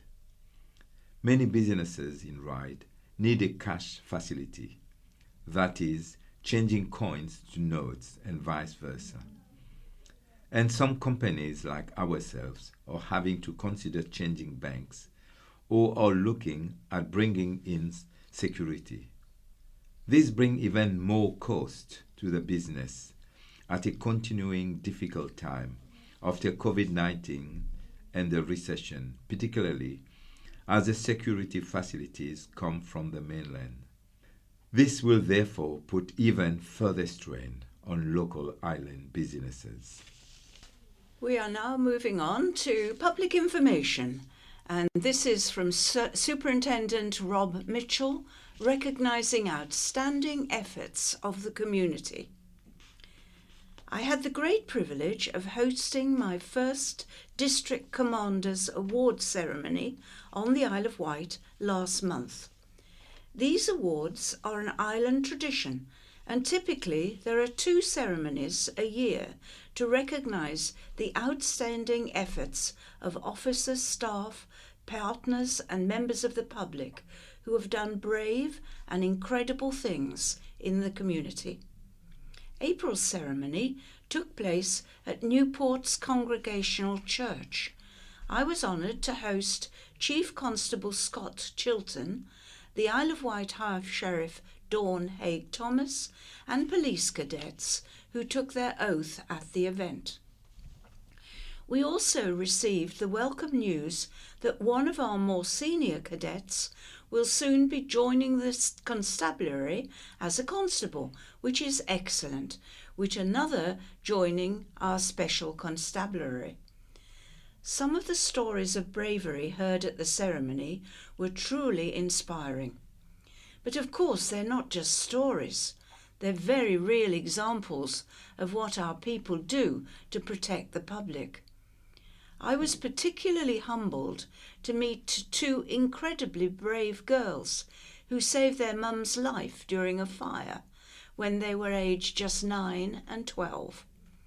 I have only been working on the island for 5 months, but it is already clear what a fantastic community we have. It's been another busy month, and we've been lucky to see some glimmers of good weather. It will only get warmer, and we'll see greater numbers of visitors. This is always a huge benefit to the island, and it keeps our businesses booming. It does, of course, also keep the roads and emergency services busy. Teams have been really robust in policing the island's roads and taking action against dangerous drivers. Operation Mile is continuing in full force, which is our coordinated effort across all teams to have a greater presence on the road network and challenge poor driving behaviours. Running in tandem, we have Operation Whitewash towards the end of April, which is 2 days of enforcement run at regular intervals. Mainland road officers joined our island teams, and between them dealt with more than 180 offences, including speeding, drug driving, careless driving, and mobile phone use behind the wheel. On top of this, we have the Safer Roads Unit, who conduct speed enforcements every month. Throughout March, they caught 211 people speeding. The majority of motorists are sensible, but it's clear residents have concern about driving standards, and we are committed to continuing our efforts to tackle this. Okay. It's the next one now. What's on? Yeah. Yes, now it's what's on. Do I say it? That's Yeah. what's on. Yeah. And now we turn to what's on. Pamela's photos to star in exhibition. A well-known island photographer will feature her work at an exhibition at Brading Roman Villa next week. Pamela Parker of Newport works at the county press, and her photographs can be seen regularly in the paper and online. The exhibition features a collection of her island landscape and other photography, which has seen her win several photographic competitions. In November, Pamela's work was featured at an exhibition at Ryde's Moncton Art, showcasing her landscape and animal photos, some of which were taken during the COVID lockdowns, when she was able to take advantage of free time. Pamela has a large following on Facebook, and her photos are frequently featured in Visit Isle of Wight's weekly and top 10 photos. She is also an active member of the Isle of Wight County Press Camera Club, where she shares some of her latest and greatest works. Pamela's free-to-enter exhibition will be held at the Garfield Weston Room, adjacent to the cafe at Brading Roman Villa on Moreton Hall Road. The exhibition is open Thursday, May the 13th through to Wednesday the 7th of June, on Tuesdays to Saturdays from 10 a.m. to 4 p.m., closed on May the 23rd and May the 25th. Pamela thanked Vaguely Sunny Promotions for their encouragement and support. If you want to contact Pamela, you can find her at Pamela Ann on Instagram or Pamela Parker on Facebook. Shanklin Theatre has lots on. In May, there's Beyond the West End 2023 on the Thursday the 18th. There's June Field, World's Greatest Psychic, on Friday the 19th. Go Your Own Way, Fleetwood Mac Legacy, on the 20th, Saturday. Spotlight Isle of Wight Limited presents Welcome to the Jungle on the 21st, Sunday. 25th, Thursday, Beyond the West End again. And on Saturday the 27th, ABBA Reunion. And they're equally busy in June. June the 2nd, the Diana Ross Story, In the Name of Love. The Myth of Serial Killing Profile on Saturday the 3rd. Beyond the West End, again coming up, Thursday the 8th. There's a Shanklin Theatre tour on Saturday the 10th. Beyond the West End again on the 15th and the 22nd. Calendar Girls on the 25th and the 26th and the 27th. Beyond the West End again on Thursday the 29th. And finally in June, the Manfreds, 60 years of hits, jazz and blues on Friday the 30th. Jazz Weekend with Wealth of Talent. The Isle of Wight Jazz Weekend returns for its 11th year in September. A wealth of musical talent will be on show again this time round. Event director Jim Thorne said, "Last year's event was so well received after the pandemic that it was a real challenge to put together this year's lineup. But I'm really pleased with what has come together."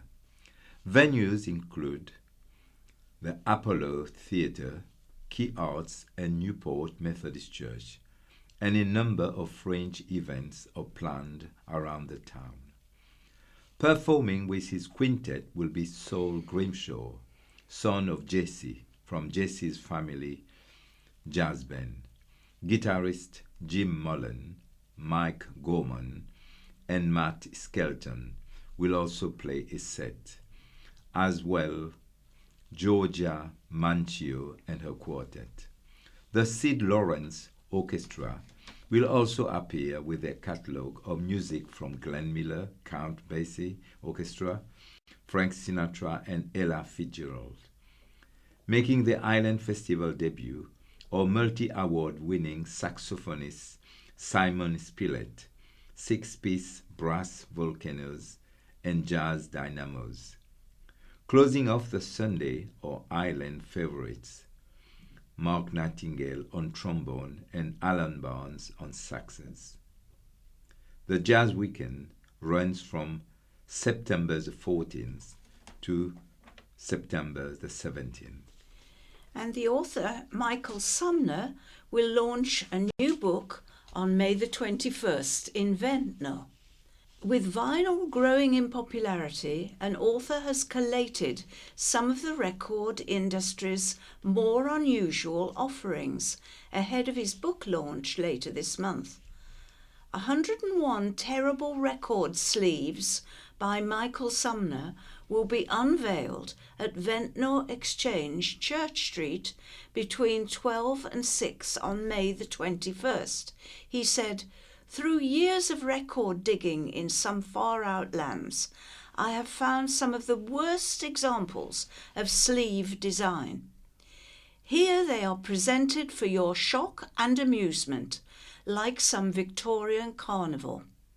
Covers in the book include a picture of a purple and white striped Cheshire cat with a human face on it, designed for the album Pussycats Can Go Far by Buzzy Linhart, and the classical black-laced single Agadoo."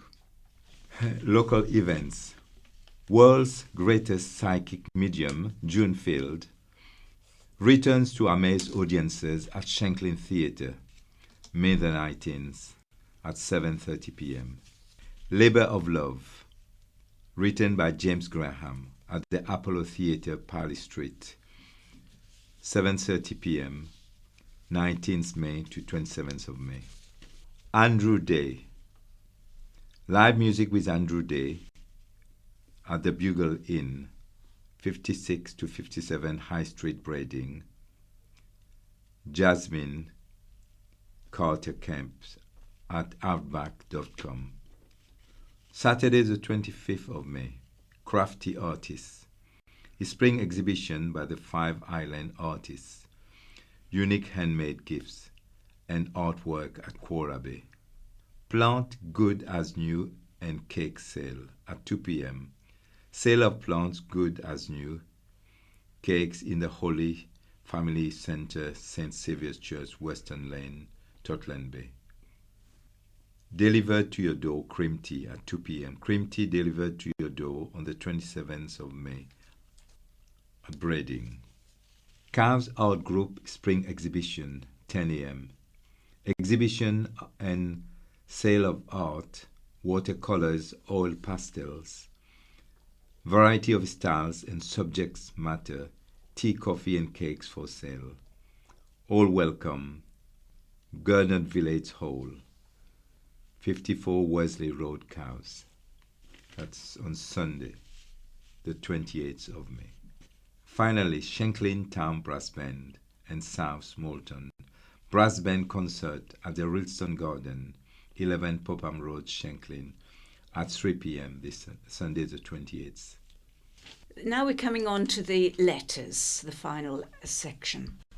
Who cares about Liz Trust's trophy bathrobe and slippers, or even toiletries? Surely what's happening elsewhere is far more important. Conservatives say they are committed to bringing down the national debt, which has more than doubled over the last 13 years and recently risen above 100% of GDP.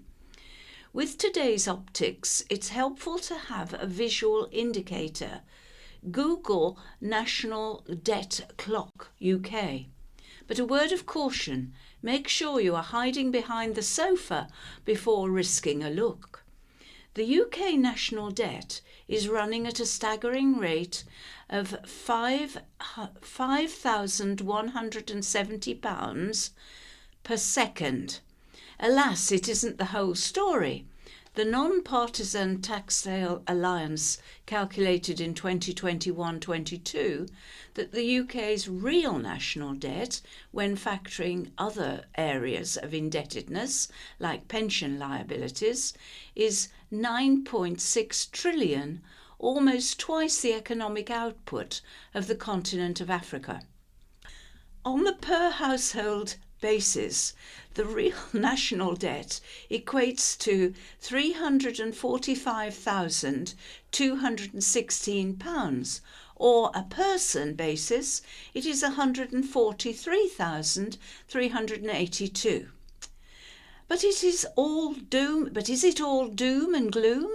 National debt peaked shortly after World War II at 270% of GDP and was brought down while the government of the day simultaneously created our National Health Service. But that was a period in history when our nation chose to embrace a different pathway under a different political party and political leadership. Concern raised over killings. A letter by Professor Bryn Davies, chair of the Isle of Wight Amnesty Group. This week marks a year, on May the 11th, since the distinguished Al Jazeera journalist Shirin Abu Akleh was shot dead by Israeli soldiers. Shirin was one of the staggering 146 Palestinians killed by Israeli forces in the occupied West Bank last year, the highest number for decades. Like the vast majority of Palestinians killed by Israeli forces, no one has been held accountable for her death. Last year, Amnesty International published a major report showing how this never-ending stream of unlawful Israeli killings is part of a wider apparatus of apartheid being committed against the Palestinians. So too is the expansion of illegal Israeli settlements and the demolition of Palestinian homes, including demolitions carried out by diggers sold to Israel by the UK construction firm JCB. What is our government doing to deter any of this? Judging by Benjamin Netanyahu's recent visit to the UK, very little. In fact, Rishi Sunak used his recent meeting with the Israeli Prime Minister to stress Britain's opposition to bodies like the UN investigating Israeli crimes. The UK government needs to stop shielding the Israeli authorities. It is undermining international law and insulting the memory of Palestinians like Shirin Abu Akleh. Broken promises. This is from Steve Cowley of Wellow. Peter Isaacs is aiming at the wrong target when he writes about the future of Yarmouth school site. He should look at broken Tory promises and the failure of the paid Isle of Wight councillor Peter Spink to report to Yarmouth Town Council when briefed by the council. In March 2020, the Isle of Wight Council Tory administration wrote it would want to work with all stakeholders to look at how the site could be best utilised once the school has relocated. There was no mention of sale of the site at that time. Councillor Spink was fully briefed by Isle of Wight Council on June 2022 about the proposed sale, but failed to tell Yarmouth Town Council until December 2022. Yarmouth TC stated its registration of the site as an asset of community value in September 2022, although no residents at that time had raised concern with the YTC. When MP Bob Seeley was asked about the previous Tory council's undertaking, he replied that these promises were given 3 years ago. Clearly, Tory promises do not last that long. When I asked Councillor Spink at the Yarmouth TC meeting why he had not passed on the important Isle of Wight Council June briefing, he became evasive and refused to answer. The Isle of Wight Council confirmed in December 2022 that he had been fully and openly briefed as the local member in June 2022. Not to worry, Mr Isaac Town councillors are working with local residents following survey results to acquire and repropose the site for the community, including education, heritage skills, cultural centre and possibly community housing. Praise for ferry operator. A letter by Sue Hatch of Tylers, Berkshire. Travel to and from the Isle of Wight has long been criticised for the expense and the restrictive terms and conditions. I have been using Red Funnel as a preferred carrier for more than 40 years to visit parents living on the island and have always found them convenient and reasonably priced. Now that as a loyal customer I have access to discount vouchers. However, I recently booked a crossing to visit at Easter that had to be cancelled at the last minute due to family illness and an impending emergency operation. When I asked for a credit note to be used for a future crossing, I was told a cancellation would incur a 50% loss of the cost of my ticket. The ticket cost £150. Or if I rebooked within the specified time of the discount voucher, a £5 administration charge would be added. I had never been in this situation, so when I was informed by the booking clerk that I had to sign up to these terms and conditions, it did not occur to me that customer loyalty meant so little if last-minute changes had to be made. At the time, I was unable to think rationally about future travel due to the urgency of the illness and uncertainty about its course. I did move the booking, but it was half-hearted and emotionally guided.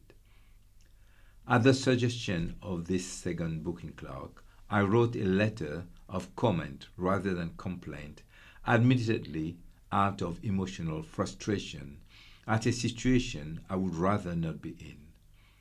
I was totally unprepared for the response I received from Red Funnel customer services. A human, compassionate and considered offer of understanding and support that actually reduced me to tears. An exceptional individual who not only listened, but genuinely seemed to care about my situation.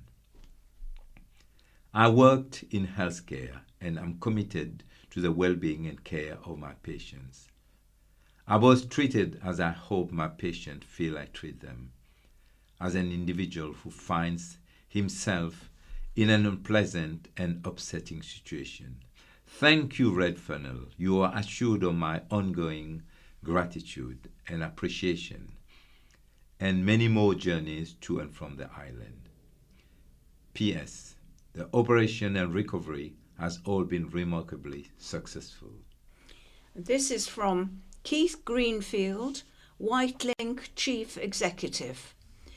In a letter from Carl Hunter on the 5th of May 23, the author misunderstands Whitelink's accounts and makes some statements which need to be corrected. The author's analysis does not include all our costs. Our financing costs, our mortgage, is paid by our parent company and must be included in our costs, as we own considerable assets we need to maintain and replace. For example, Whitelink's most recent new ship costs £30 million, and we replace ships on average every 7 years. We spent more than £5 million a year just on ship maintenance to sustain our high reliability of service, fewer than 1 in 100 sailings cancelled in 2022. We also own expensive port assets such as link spans and terminals, which must be maintained and refurbished.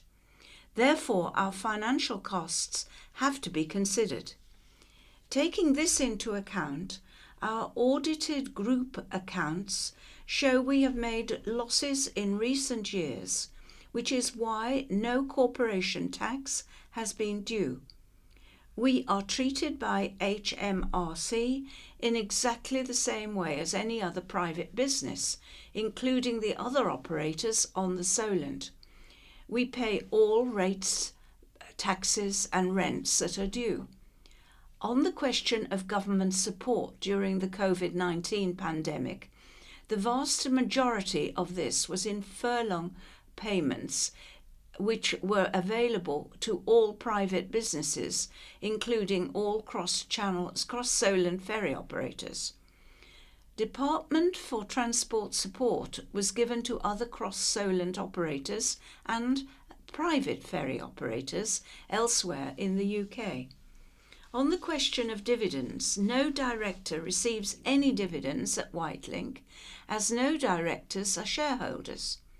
The author is correct in stating that we insured ourselves, to a limited extent, against business interruptions, such as the pandemic.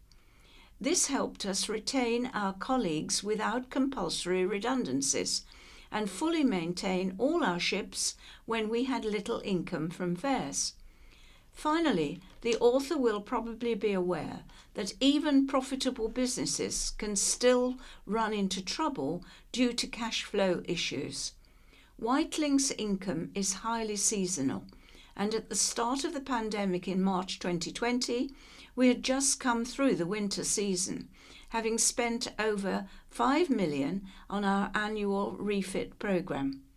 There was a very real risk that operators such as Whitelink would run out of cash.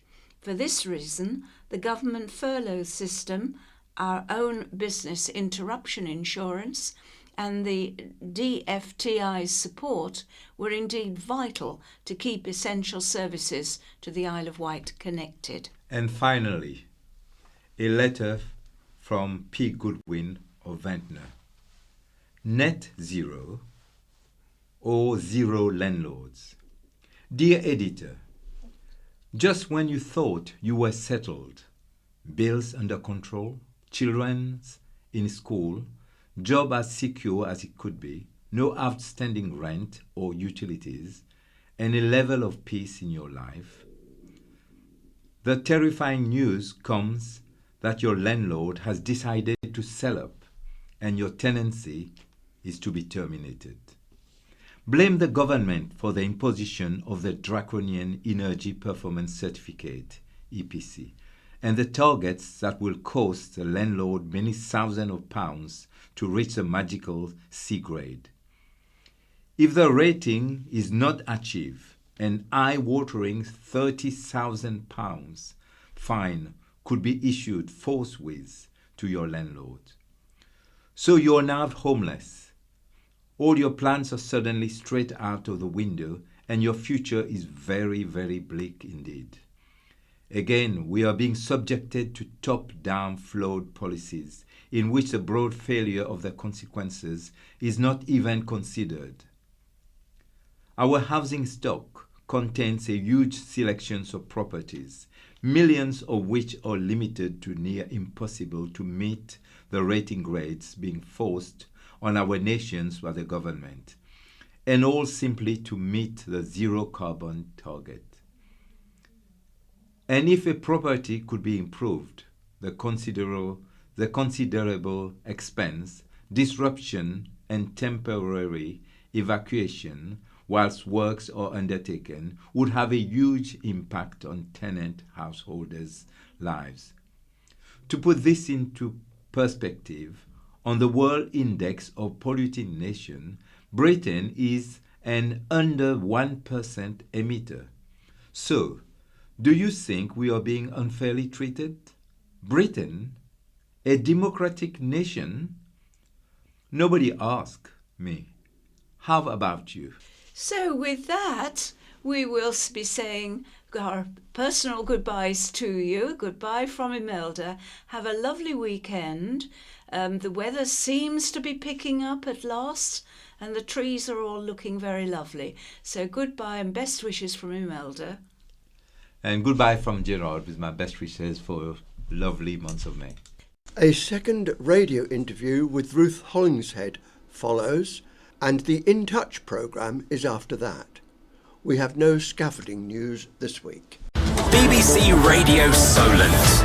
Let's talk about Sunday now, because one of our amazing coronation champions who we've been celebrating here on BBC Radio Solent, Ruth Hollingshead, was just one of 500 people to be given the honour because of her work volunteering with Sight for White on the island. And it meant that she was invited to the concert of all concerts. Ruth, thanks for coming on to the show. How was it then? It was incredible. It really was absolutely fantastic. Talk me through the whole kind of journey there then, and how it was getting your seat and getting settled. It was, well, yes, I won't go into the hoo-ha over the disabled access ticket, so I shall leave that for another day. But anyway, we arrived at the disabled parking area, which was really well signed, and there was sort of golf buggies that sort of trundled us down to another stop where we changed over and got onto another golf buggy and were sort of whisked off to somewhere and to the accessible sort of entrance area. It was quite interesting because there were sort of 20,000 people obviously queuing to come in, and we kind of zoomed past in golf buggies, and I think they were all sort of thinking, ooh, you know, I was probably mistaken for Katy Perry, I think, but or Miss Piggy maybe. That's probably more like it. And what about so that was good fun. And what about your seat then? Whereabouts were you in relation to the stage? What happened? Well, my allocated seats were in the VIP area, but they weren't accessible, so we were put on the accessible platform, which was to the side of the stage. And it was brilliant. It was absolutely fantastic. The actual volunteers who sort of working behind the scenes were amazing. Nothing was too much effort, and they were really brilliant. That's good to know. And the actual concert itself then, I mean, what were the highlights? But I didn't watch it because I had a power cut at home, so I couldn't see it. So I've just been looking on social media and sort of seeing various people going, it was amazing, and a few people saying, what's happened to Lionel Richie? But we'll move on and talk about that on a different day. But what were the highlights for you? I mean, well, first of all, there was a lovely lady called Anne from Mind's Eye Description Services, and she did the audio description, which was brilliant, because obviously things like the ballet isn't accessible if you're visually impaired. But she did a brilliant job in describing that and describing the drone display as well. And obviously what everybody was wearing, all the dresses that the singers were wearing and everything, which really brings it to life and sort of helps you to really sort of picture it. For me, singing-wise, Steve Winwood was amazing. Yeah. He was really good. And I have to say, Lionel Richie, I don't know what he looked like, but his voice was still spot on. Okay. I don't know whether the that's good to acoustics hear. did it. I've heard some people say on telly he didn't quite sound live. He was incredible. That's and Katy Perry was interesting. obviously absolutely incredible as well. Yeah, her voice was amazing. It is interesting to hear, actually, because I've heard lots of people when various acts have come across on the telly at live events like that, and people have sort of slated them. People that have been there and actually witnessed it live have said, actually, it was fantastic. It's just sort of something dodgy with the sound when it gets to the telly. Yeah, most definitely. Because I say Lionel's voice was absolutely. Well, I don't think it sounded any different sort of 30, 40 years ago. To be fair, yeah. But I'd say I spoke to my mum, who's a huge Lionel Richie fan, and she was like, "Oh," I said, "No, he was brilliant." And Ruth, what about getting home? Was that all okay? What time did you get back in the end? Well, actually, I stayed with I went with my friend Alison, who lives in Calmore, just outside Totton there. So we were really lucky. We had a clear run out. Again, we had our little golf buggies that zoomed us back to the car parking area. So we were able to sort of do a quite quick run through, and we were home by sort of 12:15. So it was really good. Fantastic. Yeah, I am brilliant. so pleased that you got it. I know there was a bit of a hoo-ha, as you said, getting the tickets to start with, but well done. And it sounds like it was well worth the wait as well. Ruth Hollingshead, one of the 500 coronation champions, and due to her volunteering that she does for Sight for White on the island, got to go to that coronation concert last night. BBC Sounds. Music, radio, podcasts. Good evening. News later of a chance for guide dog owners to air their concerns about continuing problems in getting their dogs out of and back into the UK. We had to pay a lot of money, 170 Canadian dollars, to get the paperwork done. All the time hanging over is the fact that we were flying later that day and we might miss the flight. We'll have more on David Adams' experience a little later in the programme. But first, no one wants to pay more than they have to for their energy, especially at the moment with prices being sky high. So Helen Pownall was startled to discover that her frail and visually impaired mother-in-law, Diana Williams, was paying a pretty hefty bill despite having a credit balance well into the thousands. Helen discovered this only when Mrs Williams was going into care because she could no longer cope at home. And that wasn't Helen's only surprise. She contacted In Touch. She's been telling me about her concerns. We found that over the course of the previous few years, the energy company had been sort of helping themselves to the direct debit, but had run up a credit of £4,925.77. I was completely horrified because my mother-in-law was registered blind. And so she should have been, firstly, receiving the bills in a nice big font that she could read and understand, and then help her manage her own bills. These were not happening. I didn't pick up any enlarged font. So that was the first issue. The second issue, if you went back over the bills that she'd received, was that none of them had any meter readings actually associated with them.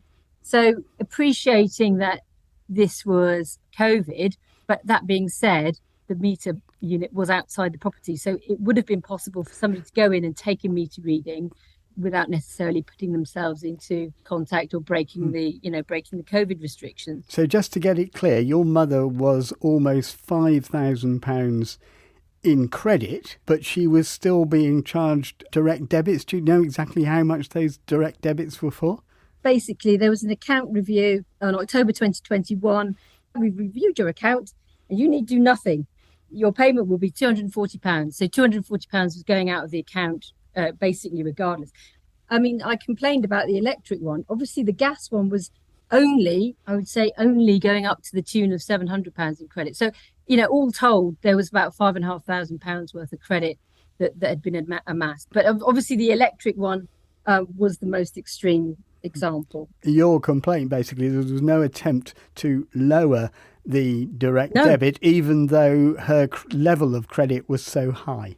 Correct. And even though they'd done an account review, I mean, I did write to them and I said, look, we've got a serious problem on our hands because, first of all, from my perspective, if you get a service, you need to provide evidence that you've actually provided that service, or the service has been delivered to the extent that you're claiming. So there was no evidence, there was no attempt to collect or to make a declaration of how much electricity she'd used. Would your mother have been aware of these problems? I don't think so. if she'd have had the bills coming to her with large format, she would have been in with a chance. I'm amazed that actually the onus is on people with disabilities or people with, vision impairment to actually get in touch with each individual service. So I would love to see this as a central register where people just get, it's on an address, and so you don't have to do it each time you swap energy, because everyone's now, you're having to swap energy just to keep your bills in a reasonable shape. Helen Pownall. Well, in a moment, we'll be hearing from the energy regulator and Mrs Williams' supplier. But first, I'm joined by Joe Malinowski, who's founder of the price comparison service The Energy Shop, which, among other things, provides advice about energy issues. Joe, first of all, what's your initial reaction to Helen's story? Shocked, because I would say there are 4 issues that suppliers have obligations to in relation to the way this customer has been treated, not just in relation to the fact that she's a registered blind person, but also what should have happened with meter readings, thirdly, what should have happened with the direct debits, and fourthly, what should have happened with credit balances. And it looks like the supplier have failed materially on all those points. We'll come to them and looking at them individually in a minute, but we did put Helen's points to Ofgem, who are the energy regulator. They told us suppliers are required to base direct debits on the most accurate available information to them. This includes things such as the customer's consumption pattern, their tariff, the season, and any credit already accumulated. The problem was compounded here by the fact that Mrs Williams' account was transferred from Spark to OVO when Spark went into administration. Well, we did invite OVO to come onto the programme. They said they wouldn't be appearing on In Touch, but they said they were happy for us to read out their on-the-record response. They said... "We're sorry Mrs Williams did not feel supported as one of our customers. Unfortunately, we were not made aware that she required large print and would have quickly arranged this for her. We can confirm that Mrs Williams' credit was refunded following the change of tenancy, and also £100 in compensation was issued, at which point the complaint was closed." Joe, is it fair to say that under the circumstances, OVO have done what they could, refunded the credit and given her £100 compensation, or could they have done more? I think they could have done more. I mean, OVO is one of the few companies that actually pays interest on a customer balances. That starts at 3% a year and rises to 5% if the credit has been there for 3 years or longer. And it sounds like this has been around for a while. Now, OVO then also put a cap on the amount of money they will pay that interest on at £1,000. This was not a situation which was Mrs Williams' problems. So by rights, she, in our opinion, should be entitled to interest. To me, £100 compensation in the circumstances seems a bit measly. Helen Pownall made the point that there should be an obligation on suppliers to keep a register. That actually there is a register, it's called the Priority Services Register, and the obligation on any suppliers is they have an obligation to maintain a register of vulnerable customers and to take reasonable steps to identify who those domestic customers are. I mean, they might have got something lost in the paperwork, but had they identified, in the transfer of the paperwork, but had they identified that Mrs Williams was a vulnerable customer, they would then have had to ensure that they went and took meter readings for the customer if the customer wasn't able to read the meter reading for themselves, which it appears that they did not do in this particular case. And then as a result of that, when they did a review of the direct debits, they didn't have the information that they should have had, taken all reasonable steps to make sure it was correct. So they carried on taking money even though the account was materially in credit. And I think that raises the final issue here, which is the size of this credit balance, because again, what does the legislation say? It says you can ask your supplier to refund you at any time, and suppliers must do so promptly unless they have reasonable grounds not to. But of course, if Mrs Williams wasn't aware of what her usage was, or the fact that there was a massive credit building up on her account because she had not been identified, then she was not in a position to do that. And that's why we have this sort of, compounding effect going on here. Just on the credit issue, can you just explain why suppliers of utilities do allow credit to build up in this way? I mean, Helen clearly believed that effectively they were just borrowing her mother-in-law's money and letting it work for them. Is that fair, or is there more to it than that?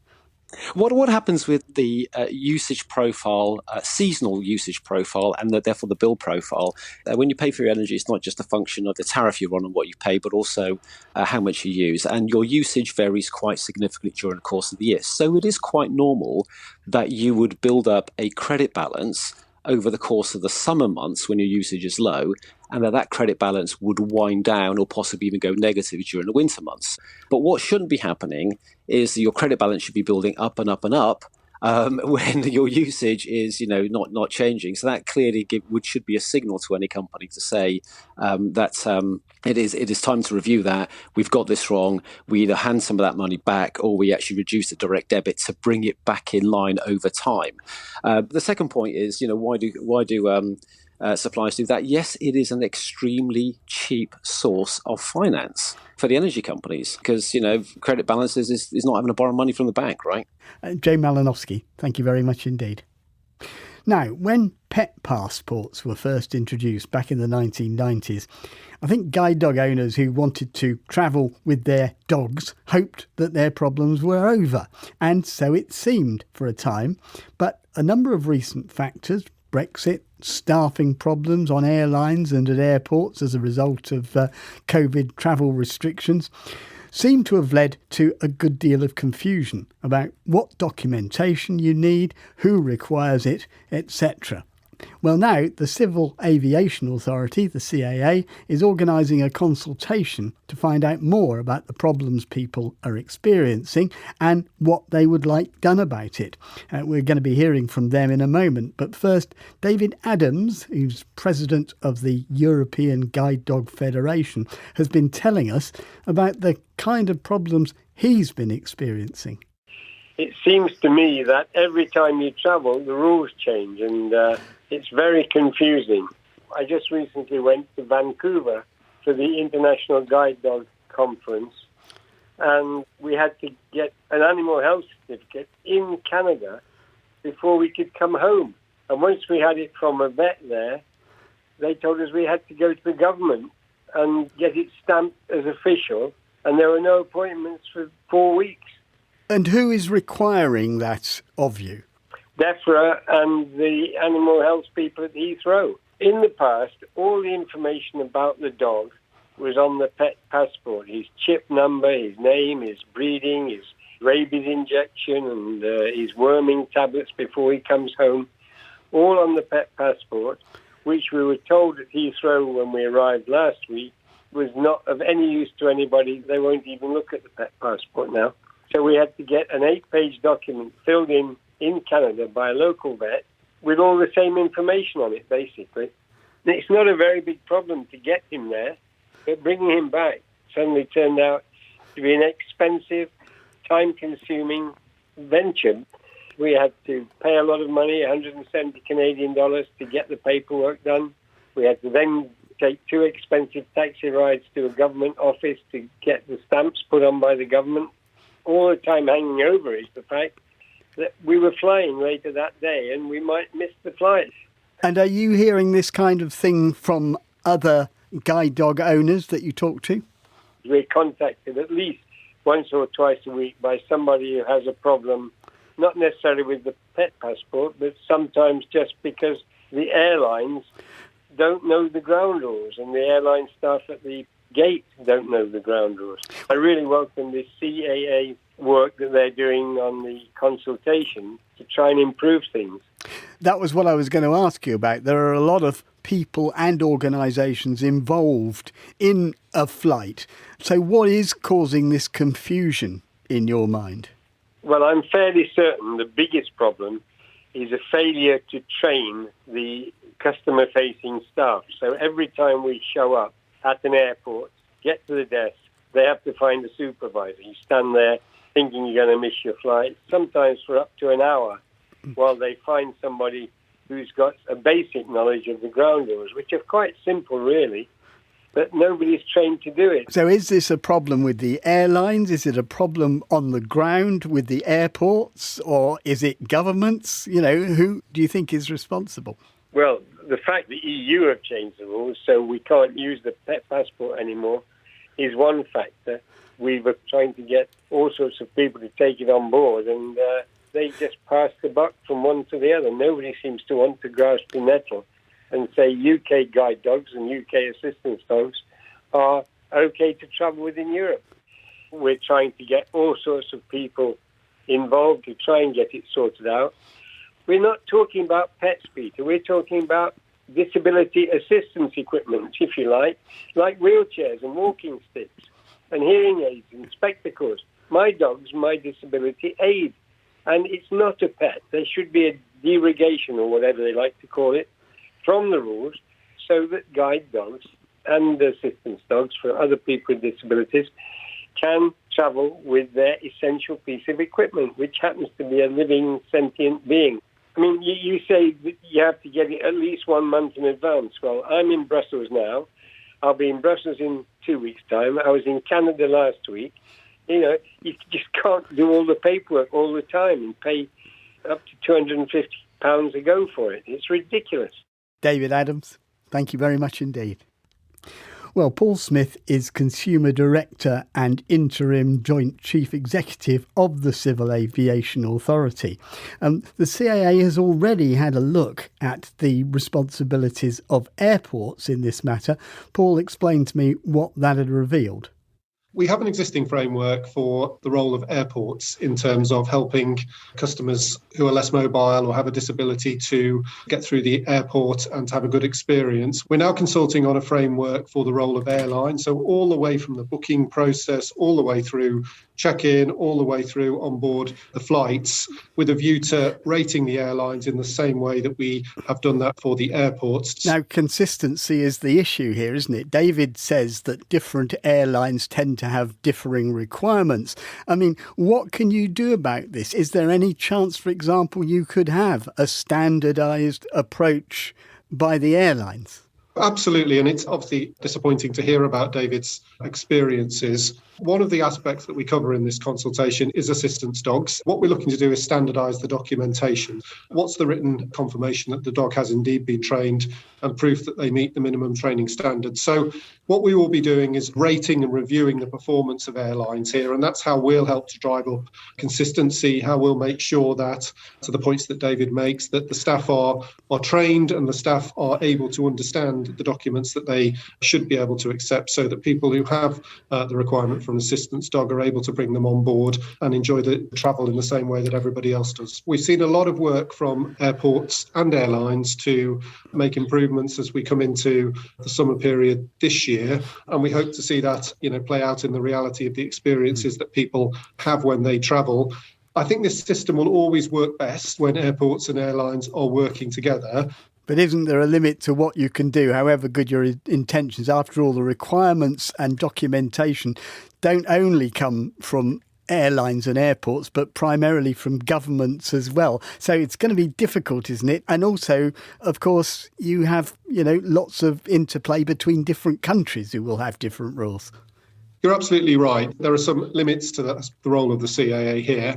We start from the perspective of trying to make sure that for the elements that we lead or have regulatory responsibility in, that we're doing the most that we can. And that's what this consultation about the airline accessibility framework is really trying to do. For sure, also, aviation is often an international journey, and there will be airports and airlines operating in different countries that don't fall within our jurisdiction. But I think by setting out these standards, hopefully that can encourage airlines who do operate across different countries to adopt those standards more generally and work to those standards. So yes, our role is somewhat limited, but I think by promoting good practice, and often what we are promoting here within this airline accessibility framework is guidance that has come from, say, IATA, the International Airline Trade Organisation. So these can be requirements that are already in place in other countries or guidance in other countries. We're just really trying to promote and hold airlines to that level of performance. So just finally, Paul, what information do you most want, especially from visually impaired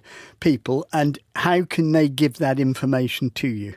What we really want to understand here is, are we addressing the right issues in terms of the challenges that people face? Have we got the right issues here? Are we addressing all of the elements of the journey? So go to our website, caa.co.uk.